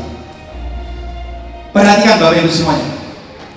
Saya menggambarkan ini seperti gunung. Oke. Kalau kita berjalan naik ke gunung, perhatikan teman-teman semuanya, kita mau sampai ke puncaknya, setuju ya? Seperti ini ya. Oke, gambaran saya dulu waktu masih kecil, gambar pemandangan gunung gitu ya. Saya berpikir kalau naik gunung itu langsung dari bawah, itu langsung lurus naik ke atas. Tapi setelah SMP kelas 3 mulai naik ke gunung, baru sadar apa pembelajaran yang saya dapatkan. Yang saya dapatkan adalah tentang masalah. Masalah itu akan membentuk adversity atau ketangguhan Anda. Pahami teman-teman, bahwa naik ke gunung itu akan ada jalan menanjak, tapi ternyata akan berisi jalan datar, betul kan? Di titik sini kita merasa, wah sudah lebih dekat daripada waktu saya berada di bawah ini, udah lebih dekat. Ternyata tiba-tiba jalannya malah turun, dan kemudian malah jalan ini berputar. Kemudian naik tajam, kemudian baru menemukan dataran yang lebih tinggi di sini. Kita bikin camping, perkemahan, karena apa? Udah malam, nggak bisa naik, betul ya? Ternyata saat itu naik lagi tajam, kita merasa udah deket nih untuk sukses, udah deket ke puncak. Ternyata turun lagi tajam ke bawah, dan ternyata apa yang terjadi? Jalan yang kemudian landai, berputar-putar lagi, baru ada kemudian naikan tajam dan naikan tajam yang berikutnya. Disinilah kita berada di puncak. Bapak Ibu, bukankah perjalanan hidup itu seperti ini? Anda mau bikin perjalanan hidup yang versi lain? Pak Nuk, ada liftnya nggak di sana? Saya tak naik lift aja Pak Nuk, dari bawah langsung ke atas itu. Mungkin ada. Kalau nanti mungkin gunungnya dibeli oleh Brandon Chia gitu ya. Bisa Brandon duitnya banyak kan ya. Bangun lift gunungnya ke atas. Tapi mari kita lihat. Perhatikan di sini. Semua masalah-masalah yang membentuk diri kita, perhatikan, akan ada dalam sisi yang disebut dengan adversity quotient atau kecerdasan ketangguhan kita. Itu akan ada tipe orang di garis yang paling bawah ini. Saya ada spidol yang warna lain nggak ya? Kalau ada merah mungkin saya bisa dibawain dong. Nggak ada ya? Oke. Perhatikan di sini ya, ini gambar gunungnya ya. Perhatikan. Orang pada umumnya, mereka pada saat naik, mereka berharap, lebih cepat naik ke atas, ternyata jalannya datar, dan bahkan terjadi penurunan, dan bahkan terjadi masalah-masalah yang tidak selesai. Ada berputar di sini, kebanyakan orang menganut kondisi, yaitu quitter. Tahu quitter? Orang yang mudah untuk quit atau menyerah. Begitu ada hambatan dan masalah, dia langsung apa? Menyerah. Give up is my solution. Dia langsung mundur. Oke, tapi ada orang yang merasa apa? Gua udah terlanjur di jalan, masa cuma ya sampai di sini? Ya udah, gua naik lagi. Begitu naik dikit, betul ya? Dia mulai sampai di titik tengah, dia mulai menikmati jalan landai. Tapi kemudian dia melihat kenapa naiknya, kenapa begitu berat. Akhirnya apa yang terjadi? Dia putuskan berhenti di titik tengah ini. Perhatikan, ini adalah orang tipe camper. Paham? Orang yang senang mendirikan perkemahan di titik tengah karena dia merasa ini adalah zona nyaman dia. Udahlah, di sini aja cukup. Ya nantilah kalau ke atas, kalau jalannya bagus. Kalau jalannya nggak bagus gimana? Tekanan oksigen tambah berkurang loh. Kita semakin sesek loh. Terus jalannya masih belum jelas. Udahlah, daripada ada apa-apa, udahlah kita berhenti di sini. And then mereka give up mendirikan perkemahan di sini. Paham ya teman-teman semua? Tapi akan ada tipe orang yang saya yakin, tipe orang ketiga ini adalah Anda dan saya semuanya hari ini yang berkumpul di sini, yaitu tipe climber. Dimana begitu banyak orang di luar sana hari ini diajak ikut acara ini, mereka masih berpikir, waduh, kalau nanti saya ketularan Omikron gimana? Waduh, ini nanti kalau kemudian saya pulang bawa virus bagaimana? Begitu banyak orang di luar sana seperti itu. Apakah salah? Enggak juga. Mereka juga aware, betul kan ya? Tetapi saya tahu Anda adalah tipe climber karena Anda datang ke sini. Anda percaya Anda akan mendaki lebih tinggi lagi bersama dengan bisnis hati ini. Meskipun ada resiko untuk naik ke atas, Anda tetap datang ke tempat ini melihat acara ini. Anda berani taking risk. Yes, you are the climber. Berapa banyak tiket yang disebarkan? 2.000, 2.500. And then yang datang sekarang adalah 700 orang. Dan saya percaya ini adalah 700 climber untuk menuju Royal Front.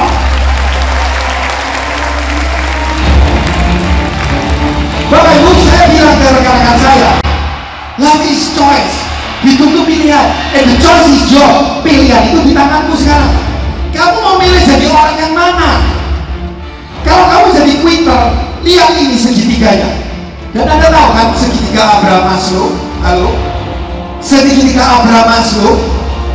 Orang yang quitter karena Tuhan itu maha baik, quitter hanya berhenti sampai di pemenuhan kebutuhan pokoknya. Dan then it's done. Tuhan maha baik kan?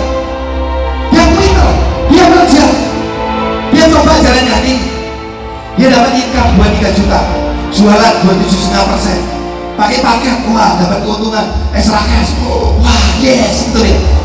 Jadi begitu ada sebuah kesulitan, apa itu? Jangan cuma jualan terus, kata apanya. Lu belajar follow up. Apa itu follow up? Follow up, follow up. Gak jelas tuh, gak mau lah. Susah, repot, lebih gampang apa? Jualan aja. Kapan Bu Ellen, kapan Bu Ellen, kapan Bu Ellen, promo majunya Bu Ellen. Bu Ellen, madu 1 kilo loh Bu Ellen, buy one get one Bu Ellen gitu. Itu ada Bu Ellen di belakang sana. Anda tahu, menyerah diri bahwa berarti Anda secara segitiga Abraham Maslow, Anda cuma hanya mencukupi apa ini Bapak Ibu? Halo, apa? Anda hanya mencukupi kebutuhan pokok Anda. Oke? Jadilah camper. Maka apa yang akan Anda capai dalam hidup Anda hanya sebatas keamanan itu. It means Anda akan menikmati zona nyaman Anda. Mungkin Anda akan merasa nyaman dan baik-baik. Because we are camper. Ya sudah di sini, camping aja di sini. Aman, nggak ada risiko. Tapi kalau Anda betul-betul menghendaki outcome, yaitu impian kita, impian hanya bisa diwujudkan oleh climber. Impian itu ada di sini, dan hanya orang yang punya ketahanan sebagai climber, yang terus-menerus untuk mencapai yang lebih tinggi dalam hidupnya, dialah yang akan mencapai impiannya. Sekarang keputusan tangan Anda. Masalah yang ada hadapi atau Anda hindari. Satu ketika John F. Kennedy, entah itu teori konspirasi apapun, ada banyak versi. Tapi satu hal, momen yang paling bagus pada waktu dia mengatakan Sputnik dari Rusia sudah terbang ke orbit, dan dia langsung mengumpulkan semua staf tingginya dan bilang, kita akan pergi ke bulan. Dan waktu kita hanya 1 dekade. Saya nggak mau tahu. Bapak Ibu, akhirnya dunia bisa melihat sendiri. Amerika menerbangkan manusia ke bulan.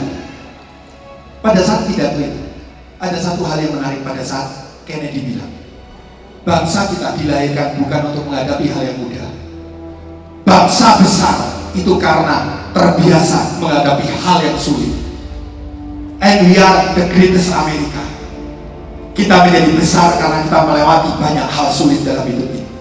Bapak Ibu, saya camkan itu dalam hidup saya. If you want to be great in your life, bersiaplah untuk selalu menghadapi hal yang sulit dalam hidup ini. Kalau ada yang mencari hal yang mudah, everybody, semua orang pasti menghendaki yang mudah-mudah saja, betul? Tapi kalau Anda menghendaki untuk mencapai impian Anda, jadilah seorang climber. Who is the climber now? Siapa climber itu? Sekarang bilang ke upline, dolen Anda kanan kiri, ada yang saling undang ke sini. Len, kita akan mendaki bersama impian-impian kita. Dolen, kita akan mendaki impian kita bersama-sama, oke? Dan upline bilang ke dolennya, you are not alone, oke? You are with me. Selama masih ada saya, kamu akan saya hantarkan ke puncak impianmu. Katakan itu pada rekan kerjanya.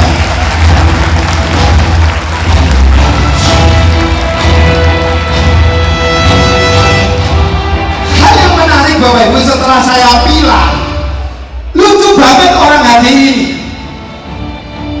4-5 bulan terakhir ini saya selalu mendapat konsultasi yang selalu seperti ini. Donen datang punya masalah dan selalu pada saya tanyain, solusinya apa menurut kamu? Jawaban dia selalu apa? Bingung Pak. Itu menjadi jawaban nasional di HDI. Konsultasi ya toh, ngasih masalah ke upline, terus ditanya, menurut kamu apa solusinya? Bingung Len, gitu ya. Bayangin ya toh, orang sakit datang ke dokter, dokternya tanya, Bapak keluhannya apa? Betul ya? Dokternya dijawab, bingung keluhanku apa Pak? Anda kira-kira yang jadi dokter itu stres kan? Ini apa kaitannya? Begini teman-teman ya, perhatikan. Ini rumusan kekal yang ada. Tolong please. Ini pertama kali saya sharing di Tangerang ya, secara offline. Anda tuh harus paham bahwa kalau pengetahuan dan kemampuan kita itu di bawah masalah kita, ini yang timbul itu adalah sulit. Betul nggak? Pengetahuan, kemampuan, wawasan Anda di bawah masalah, berarti apa yang terjadi? Sulit. Betul nggak? Anak saya kecil, kelas 1 SD, kasihkan Matematika perkalian ratusan. Dia akan bilang apa? Sulit Pak, stres Pak, sulit Pak, betul. Tapi perkalian ratusan itu saya kasih anak kedua saya, anak pertama saya, kelas 2 SMP. Ya enteng. Apa dia bilang? Gampang Pak, betul. Kenapa jadi mudah? Halo, karena pengetahuan dan kemampuan kita di atas masalah itu, betul nggak? Paham? Jelas ya sampai di sini ya. Kalau pengetahuan dan kemampuan kita itu sama dengan masalah, ini timbulnya bingung. Makanya kenapa dikit-dikit bingung? Soalnya selevel antara ya dan tidak. Sekarang saya tanya, ngaku jujur, siapa yang di hari ini terakhir ini merasakan punya banyak kesulitan? Sulit follow up lah, sulit meyakinkan orang, sulit ngakikat donen. Ayo, kejujuran adalah awal sebuah pertumbuhan. Wah, makasih banyak ya. Oke, saya jawab jujur ya, nggak boleh marah ya, nggak boleh sakit hati ya. Oke, ngikutin rumus itu, betul ya. Kenapa Anda ngerasa sulit semuanya? Ya, follow up sulit, ngakikat orang sulit, terus kemudian bikin grup meeting sulit, semua sulit. Dari udah tahu ya, jawabannya udah tahu ya. Siapa yang salah? Halo? Ya, jawabannya cuma satu ya. Jangan-jangan hidupmu bermasalah dan sulit semua karena pengetahuan dan kemampuan udah maju-maju gitu kan ya. Ups, mohon maaf ya. Jangan sakit hati. Paham ya teman-teman semua? Sebetulnya simpel. Saya jelas merasakan kenapa jual produk itu sulit. Lah ya cara saya, pengetahuan dan kemampuan saya ngawur banget kok. Zaman offline kan, kayaknya itu kayak sok banget. Ini berarti target pertama adalah orang yang penyakitan. Telepon mama saya di Surabaya, mama saya di Tokyo itu. Ma, kocok ma, yang penyakitan kasih ke aku ma. Terjemahannya ya, ma, temanmu yang penyakitan kasih ke aku. Udah dikasih listnya saya. Pulang saya ke Probolinggo, wah dapet satu hal, pemilik toko bangunan terbesar di Probolinggo. Langsung ya paket gitu. Tapi coba bayangkan, saya ini orangnya secara kepribadian, nanti kan akan ada ya di pelatihan leader kan. Secara kepribadian itu koleris itu orangnya lugas. Kalau ngomong tuh keras, dan orangnya nggak sabaran. Anda tahu Bapak Ibu, saya bel pintu rumahnya dibukain. Oke, dikasih tahu sama saya, tante ini diabetes, matanya sampai rabun, kena syarat kan udah. Enak nih, paket nih pasti bener. Hao, panggilan saya kan Nugroho dipanggil Hao. Hai Hao, tuh udah datang aja masuk sini ya. Masuk ya, Anda tahu, mau masuk nggak dipersilakan duduk, langsung duduk. Nggak pernah ikut training HTP kok betul. Ice breaking, nggak ngerti saya. Nggak pernah punya pengetahuan kemampuan. Langsung tanya, tumben lu datang sini, ada apa? Saya dengan kayanya gini, tante rabun dong. Muka saya beneran jengkelin kayak gini, tante rabun dong, betul dong. Jangan bohong. Mamaku ngomong, diabetes tante 600 dong. Hati-hati loh tante. Itu begitu luka kena syaraf, mukanya pasti busuk. Itu tante bisa gangren. Gak lama kalau sudah kayak gitu kena syaraf, komplikasi jantung lainnya, tante mati loh tante. Itu the point aja tante. Saya mau nyelamatin hidupnya tante. Gitu saya mau bilang. Saya mau nyelamatin hidupnya tante. Gitu. 628.000 tante. Pakai isi starter zaman dulu. 628 tante. Enggak, tante gak punya duit. Ini kan sinyal ya. Tapi saya nggak ngerti pengetahuan kemampuan kepekaan, cara komunikasi mereka nggak ngerti loh ya. Tak jamin kan? Masa nggak punya duit? Jangan bohong. Toko bangunan tante paling gede loh di Probolinggo. Kalau tante nggak punya duit terus mau apa? Dosa marah tante. Saya ini monolog hidup tante. Coba bayar. Saya tuh nggak sadar. Pulang Anda tahu masih gini. Bisa tidak bisa harus bisa, betul kan?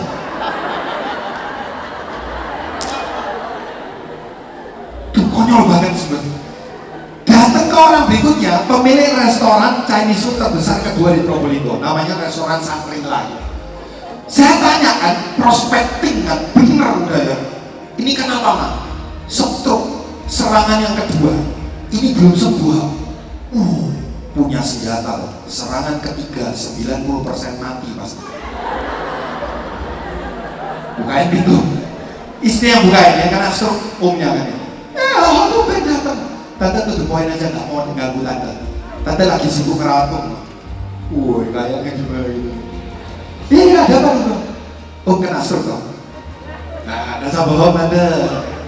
Mama barusan kasih tahu. Tante, sudah serangan kedua loh. Tunggu yang ke satu lagi, ketiga. Pasti mati tante. Makanya supaya nggak mati tante, saya punya pencegahannya. Isi starter. Sungguh diusir saya. Saya diusir tuh, saya masih bilang gini.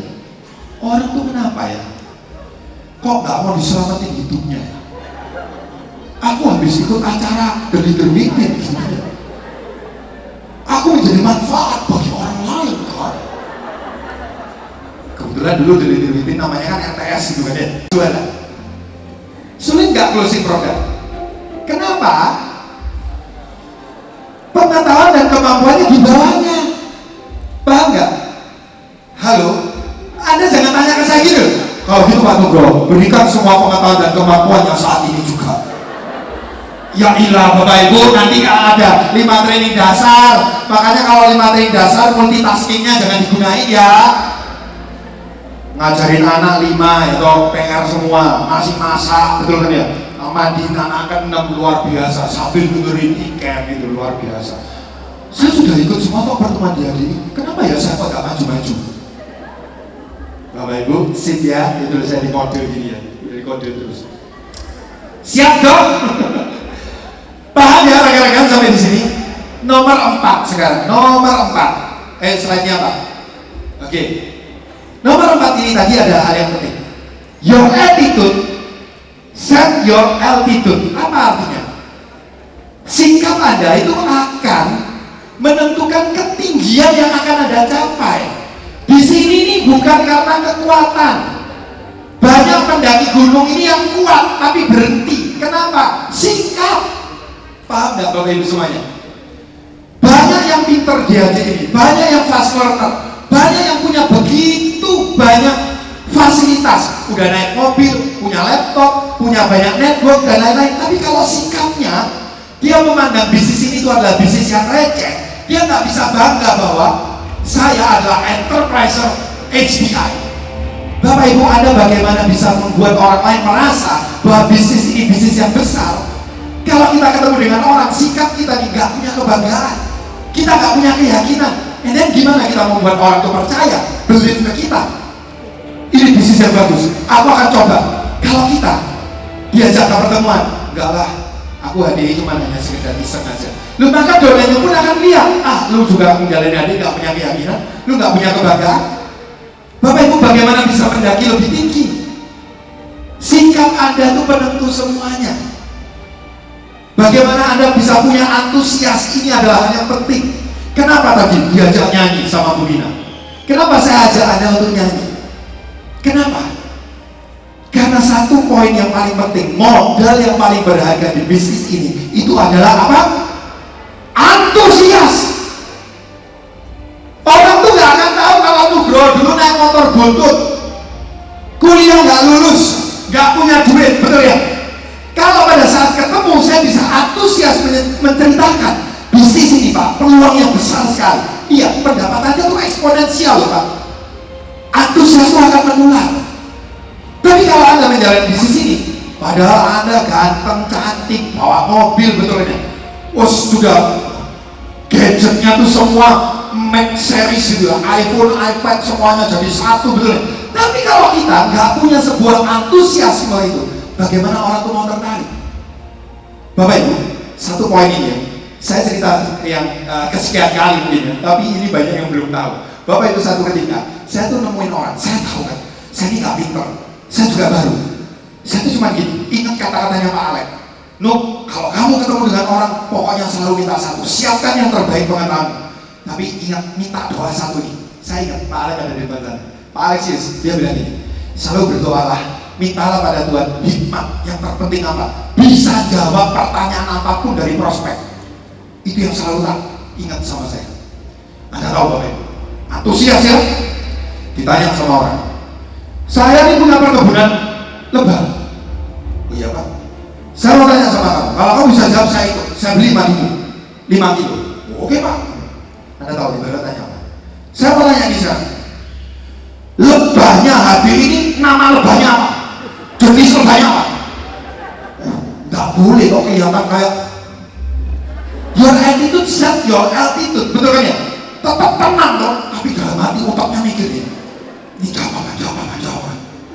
Bapak Ibu, pakai ilmu gatuk-gatukan, cocok-cocokan, betul kan ya? Saya langsung mikirin, high desert, gurun tinggi, desert gurun, high tinggi ya. Saya jawab ini dengan tenang, Bu, Ibu gak bakal pernah tahu jenis lebah ini. Oh bisa?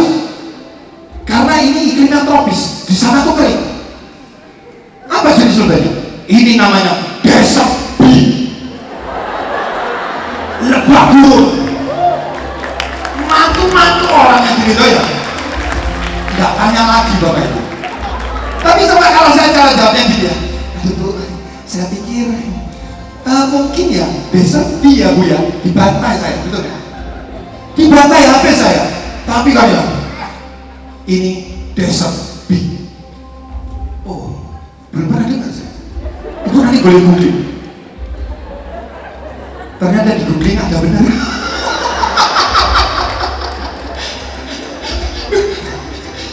Jadi Bapak Ibu semuanya, terlalu banyak orang tuh kadang-kadang nggak bisa naik sampai ke atas puncak gunung. Kenapa?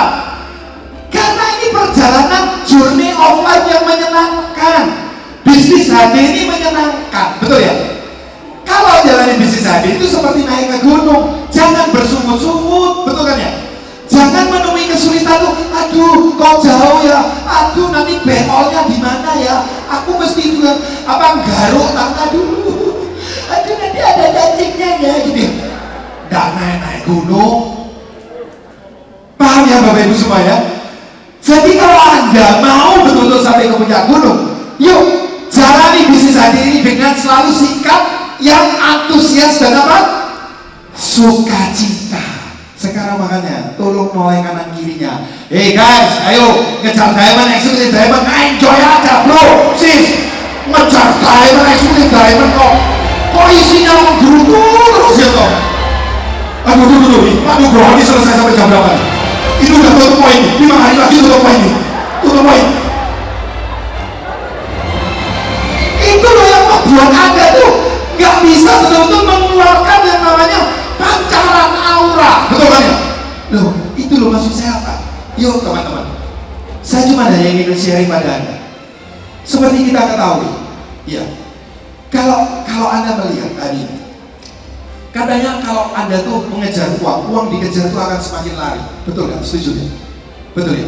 Sama seperti prinsipnya, kalau Anda mau mendapatkan kupu-kupu, apakah Anda kejar kupu-kupu itu? Gak mungkin lah kupu-kupu terbang kita di darat kok, betul kan ya? Kecuali Anda pinjam sayapnya Superman gitu kan, Dr. Strange gitu. Maka kalau Anda mau dapat kupu-kupu, apa yang Anda lakukan? Halo? Tanamlah bunga. Betul. Tanamlah bunga, maka kupu-kupu itu akan datang. Anda tahu kan? Menjalankan bisnis ini selalu miliki sikap bahwa kita di bisnis ini tuh menanam kebaikan untuk orang lain. Trust me. Tanamlah bunga yang banyak. Tanamlah terus bunga-bunga kebaikan. Percayalah Bapak Ibu, orang-orang terbaik akan Tuhan kirim ke dalam jaringan Anda jika Anda betul-betul tidak pernah berhenti, terus konsisten menanam kebaikan.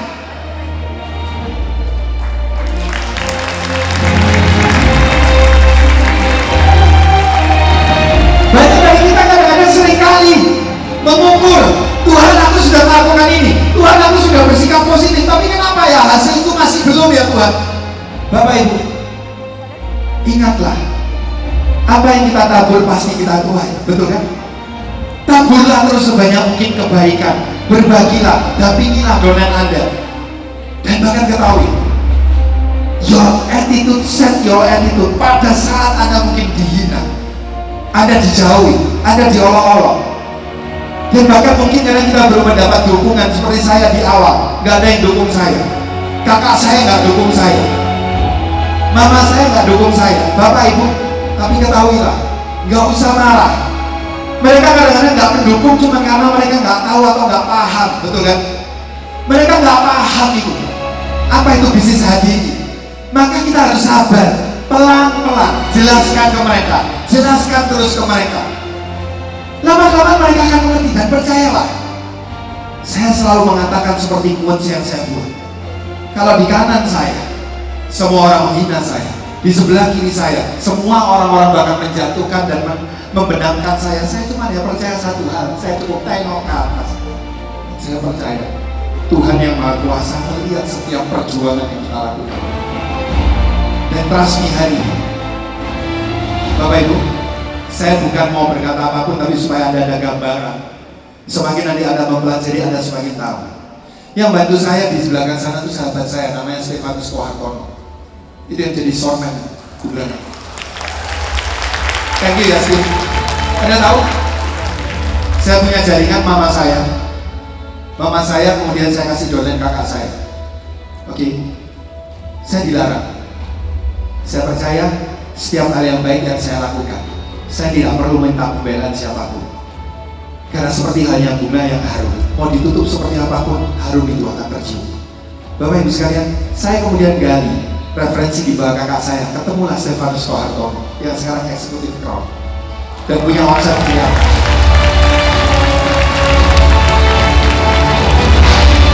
Anda tahu hari ini mama saya pensiun, tokonya ditutup tahun 2013 kemarin karena saya punya jaringan di mama saya, Stefanus Kohartono yang kita di bawah sana, yang membuat mama saya sekarang terima income bulanan dari jaringannya. Mama saya pensiunkan. Kakak saya yang menjadi upline kemarin kena COVID, bisnisnya hancur, jual alat-alat tulis. Semua kantor pemerintahan nggak ada lagi order, termasuk sekolah-sekolah. Kemarin dia bertanya, "How? Kamu siapa? How?" Ada hati yang ngomong itu.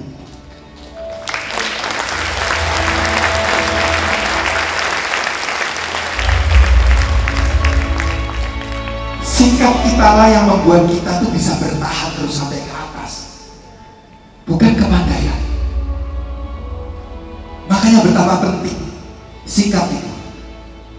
Di saat orang lain berpikir untuk menyerah, Anda ingat baik-baik poin nomor 3, you are the climber. Dan mendaki aja gunung itu dengan sukacita, dengan antusias, maka nggak terasa capeknya. Tiba-tiba Anda ada di atas. Dan apa yang berikutnya terjadi? Saat Anda tiba di atas, Anda pun akan mengangkat orang-orang sering Anda juga betul menikmati keindahan di puncak teratas. This is great business. Itulah kenapa saya mau melakukannya. Kalau terjadi perubahan eksponensial, cara saya hanya satu. Don't just survive, you have to fight. Kalau Anda mau terjadi exponential changes, sebuah perubahan eksponensial terjadi karena Anda fight atau memperjuangkan setiap impian Anda. Bukan Anda mempertahankan hidup Anda, tapi memperjuangkan impian Anda. Dan tahukah Anda Bapak Ibu, saya menanyakan dalam diri saya cuma hal satu poin ini. Apa itu bedanya fight dan survive? Saya kasih contoh, misalkan ada prospek seseorang, misalkan Mbak siapa namanya? Mbak Telis misalkan. Saya prospek Telis sebagai contoh ya. Lihat yang namanya fight, bukan maksa, tetapi terus untuk mau, nggak gampang menyerah. Fight. Saya tanya Telis misalkan, Telis, kamu kalau menjalani di sini kan kamu bisa nawarin teman kerja. Telis ngomong, saya nggak punya teman kerja, saya sendirian. Orang yang nggak fight langsung gini, oh ya sudah, betul. Tapi kalau orang fight itu akan bilang gini, loh Telis, kamu punya saudara kan? Oh enggak, saya anak tunggal. Nggak nyerah kan? Tanya lagi, loh Telis, tapi kamu punya kan saudara dari papa, mama, bibi? Gak ada kok. Saya semua keturunan anak tunggal. Nyerah? Gak mau ya? Kejar lagi. Loh Telis, tapi gini, kamu kan di rumah ada tetangga? Enggak, aku tinggalnya tuh agak minggir, jadi rumah sendirian. Oke, gak apa-apa Telis. Telis, tapi di kantor, kamu kan punya tetangga kantor kan? Kan di kantor kamu sendirian. Tetangga kantor, depan belakang kan ada. Gak ada juga kok. Aku betul-betul sendirian kok. Dikejar terus ya. Kalau gitu Telis, kamu kerjanya apa sih gitu kan ya? Aku jaga mercusuar loh tiap hari gitu kan. Ya sudah Telis, kalau gitu kita main blind prospect lewat Instagram ya, betul kan ya? Masih banyak jutaan orang di Indonesia bisa di prospek dan kamu masih bisa royal account. Jangan terus gini ya, dikit-dikit gak bisa, dikit-dikit sulit, gak ada Bapak. Saya tanamkan dalam diri saya cuma satu itu. Semakin banyak kamu mengatakan tidak bisa, maka akan semakin lama kamu mencapai impianmu. Camkan itu. Semakin sering kamu bilang tidak bisa, semakin lama kamu mencapai impian kamu. Contoh, Nuk, kamu saatnya bikin apa? Mulai jadi presenter. Siapa yang paling gampang apa? Gak bisa, belum waktunya. Saya begitu tahu hari ini. Mau ngomong gak bisa, saya langsung paham. Ini akan semakin membuat saya jauh dari impian saya. Nuk, jaringanmu semakin banyak. Mereka butuh di training dengan lebih cepat. Putarkan YouTube sambil kemudian kamu menambahkan, mengulas isi trainingnya. Aduh gak bisa Len gitu. Ingat, semakin banyak Anda mengatakan tidak bisa, itulah 100% garansi kenapa impian Anda belum tercapai dalam hidup ini. Tapi kalau Anda ingin betul-betul bisa mempercepat tercapainya impian Anda, maka apapun hambatan halangan di depan Anda harus selalu katakan bahwa bisa, tidak bisa, harus bisa. Saya masih ingat. Dan mudah-mudahan nanti kalau Anda yang mengalami, Anda harus say thank you ke atlet Anda. Satu ketika saya dijebak rame-rame oleh leader Surabaya. Anda tahu mereka meeting tim trainer presenter. Di kantor tinggal Nugroho, tolak-tolak, kok sepi kantor. Ada datang orang training, saya mau ikut training PK. Ini kenapa dia dong? Kok gak ada, kok sepi leader dia? Mbak training mana? Ditelepon sama seorang leader. Nugroho, kamu yang ngisi produk knowledge. Hah? Langsung otomatis mau jawab, gak bisa. Dijawab sama mereka. Terus siapa yang mau ngisi training? Apa badan saya mau dibelah dua? Anda tahu, di titik itu saya seakan-akan di-set up, dijebak.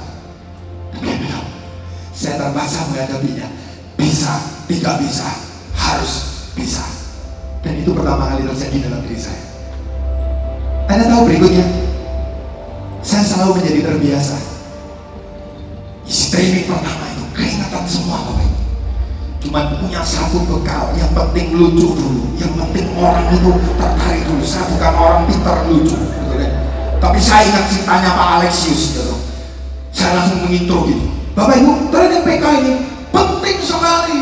Wah, sudah keringatan saya ini ngomong apa, pola itu apa, saya nggak jelas semuanya gitu. Tapi dikasih skrip dong, udah terjelek tak baca aja. Bacanya pakai intonasi, tapi gitu ya. Jangan kayak baca berita ya. Baik, tentunya ada berita malam ini akan banyak aneh-aneh, beda kan gitu. Tapi ingat langsung ceritanya. Pak Alex ngomong, Bapak Ibu training PK ini sangat penting. Kenapa Anda harus ikut? Supaya pada saat nanti ada orang bertanya apa problem-problem kesehatan. Contoh, kalau sakit stroke dikasih apa? Kalau misalkan komplikasi diabetes, stroke dan jantung diberi apa? Jangan sampai Anda memberikan jawaban yang salah. Sebagai contoh, sakit stroke, diabetes, jantung, komplikasi tingkat tinggi diberi apa? Berikan peti mati. Ketawa ya. Wah, so kalau pengangguran, osteoporosis, jangan keliru. Nanti Anda harus tahu produknya apa. Jangan terus bilang kasih vacuum cleaner. Gitu. Orangnya marah, ketawa semua. Betul. Setelah itu saya nggak ngerti ngomong apa. Setengah jam selesai. Anda tahu lebih dari sana. Bisa tidak bisa harus bisa. Buktinya kamu sudah bisa kan? Kalau kamu sudah bisa melakukan ini, maka apapun tidak ada hal yang tidak bisa. Karena itu cuma ada sebatas perkataan kita. Betul?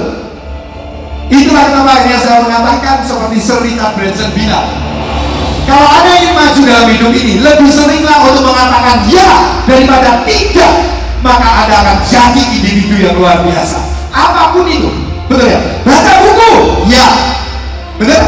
Apapun, ya dulu.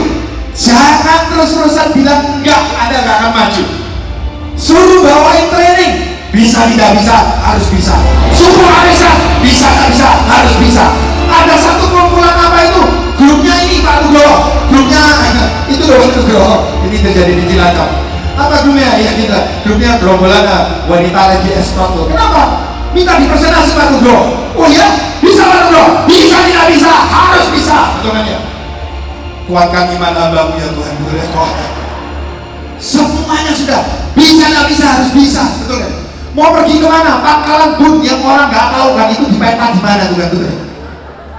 Orang tahu setelah AirAsia kecelakaan kemarin ya, betul ya, baru tahu oh pangkalan bun di mana. Saya pergi ke sana. Ada stokis, ada remisan, nggak ada. Terus lu mau ngapain lo? Bisa tidak bisa, harus bisa. Pokoknya pangkalan bun harus besar. Bisa tidak bisa, harus bisa. Itu yang namanya fight. Karena saya tahu kalau saya bilang tidak bisa, itu hanya akan menambah saldo yang akan menjauhkan saya dari impian-impian saya. Siapa yang mau bersama dengan saya selain Diamond, Executive Diamond, Star Diamond? Bisa tidak bisa, harus bisa. Memberangkatkan orang tua untuk pergi ibadah haji. Siapa yang punya kerinduan itu? Bagi teman-teman agama lain, siapa yang sudah punya kerinduan impian memberangkatkan orang tuanya untuk berziarah? Tolong angkatkan tangan Anda semuanya. Dan kalau Anda bersungguh-sungguh, saya ajak Anda untuk bangkit berdiri. Saya ajak Anda untuk bangkit berdiri. Siapa yang punya kerinduan untuk bisa memberikan pendidikan yang terbaik untuk anak-anak Anda? Angkatkan tangan Anda. Saat orang yang tidak bisa, tidak mengatakan tidak bisa, ada orang pertama yang selalu katakan bisa, tidak bisa, harus bisa. Siapa yang juga ingin untuk bisa memberikan kebahagiaan, membalas budi yang terbaik untuk orang tua Anda? Seperti saat saya melihat 2006 saya pulang dari Surabaya ke Probolinggo, jalan itu tergenang banjir semua, rumah saya terendam banjir. Mama saya tidur waktu itu ngungsi sampai di gudang lantai 2. Rumah kami bocor semua di sana. Jam 11 malam saya sampai berjuang di sana. Saya tutup selimut itu. Saya tutupkan selimut ke mama saya. Dan saya lihat guratan di pipinya itu sudah semakin tua. Saya tanya ke pembantu mama saya, Mama tidur jam berapa? Tiap hari jam 11:30 malam. Beresin toko obatnya terus. Saya tutup selimut itu. Saya cium pipi kanan dan pipi kiri mama saya dan saya cuma bilang, Tuhan, aku akan pensiunkan mama secepatnya dan aku akan betul-betul membuat dia makmur dan sejahtera, tidak perlu bingung. Pensiunnya seperti apa?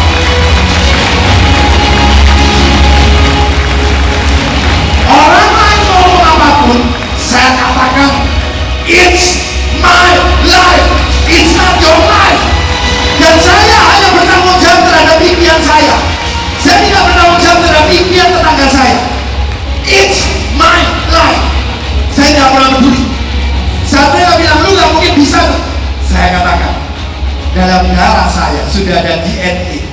DNA-nya orang HDI dan billionaires. Itu adalah bisa, tidak bisa, harus bisa.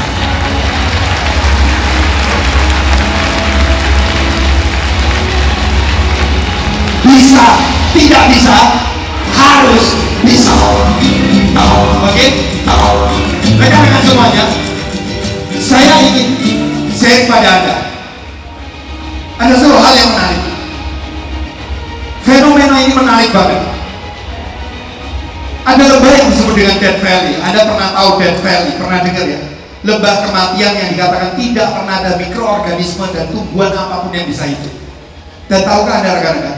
Ternyata ada sebuah fenomena yang menarik. Pada waktu di tahun 89 terjadi sebuah fenomena menarik yang disebut dengan super bloom. Tahukah Anda ternyata Di Death Valley itu yang terkenal dengan sangat panas, rata-rata suhu 57 derajat Celcius, dengan lembah yang sangat miring dan tidak ada curah hujan sedikit pun.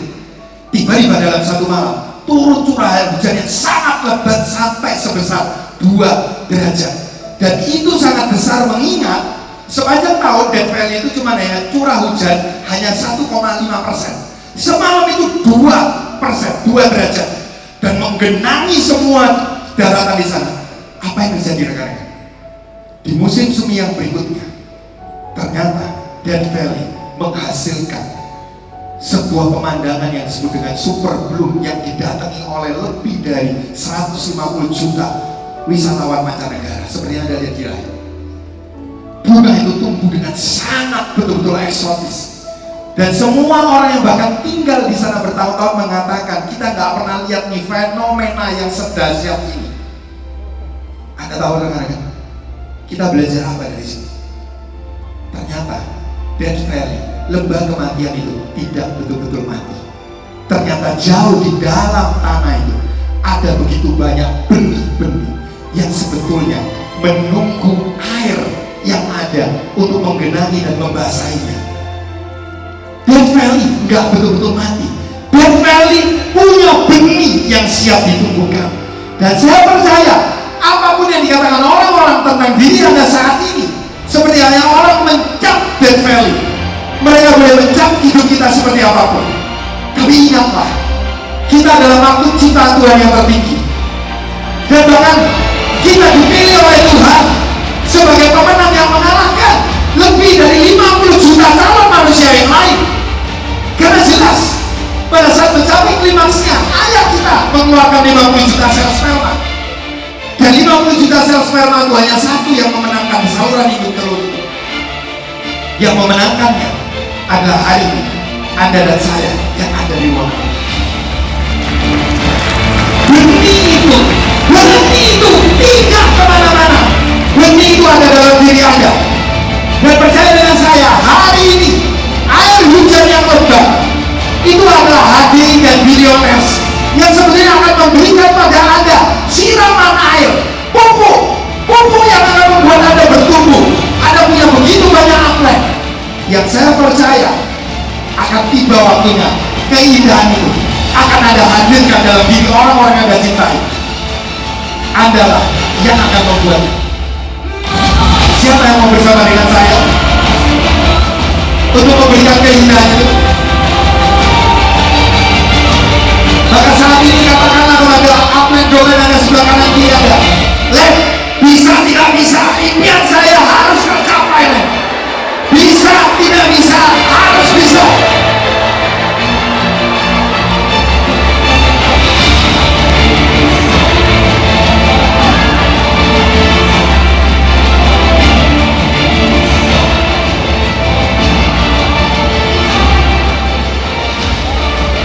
Bapak Ibu sekalian, saya harap ini bukan perjumpaan akhir kita, tapi saya menantikan Anda melakukan kelima hal ini, sehingga kita akan ketemu di pertemuan yang berikutnya.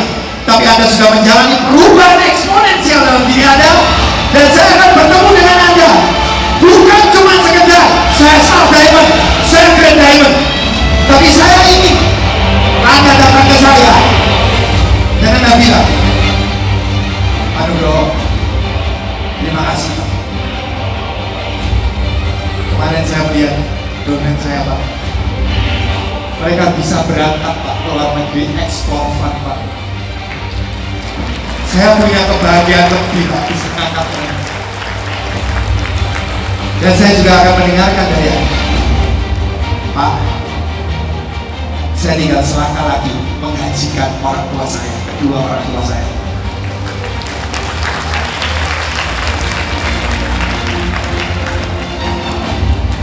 Lakukan yang terbaik, karena benih yang terbaik Tuhan sudah berikan untuk Anda semuanya. Bisa, tidak bisa, harus bisa. Bisa, tidak bisa, harus bisa. Terima kasih teman-teman sekalian, sukses selalu untuk Anda. Dan kalau ada yang baik, tepuk tangannya untuk Anda semua dan untuk Tuhan yang Maha Kuasa. Dan kalau ada yang salah, tolong dimaafkan, ini semua karena kebodohan saya sebagai manusia biasa. Thank you so much.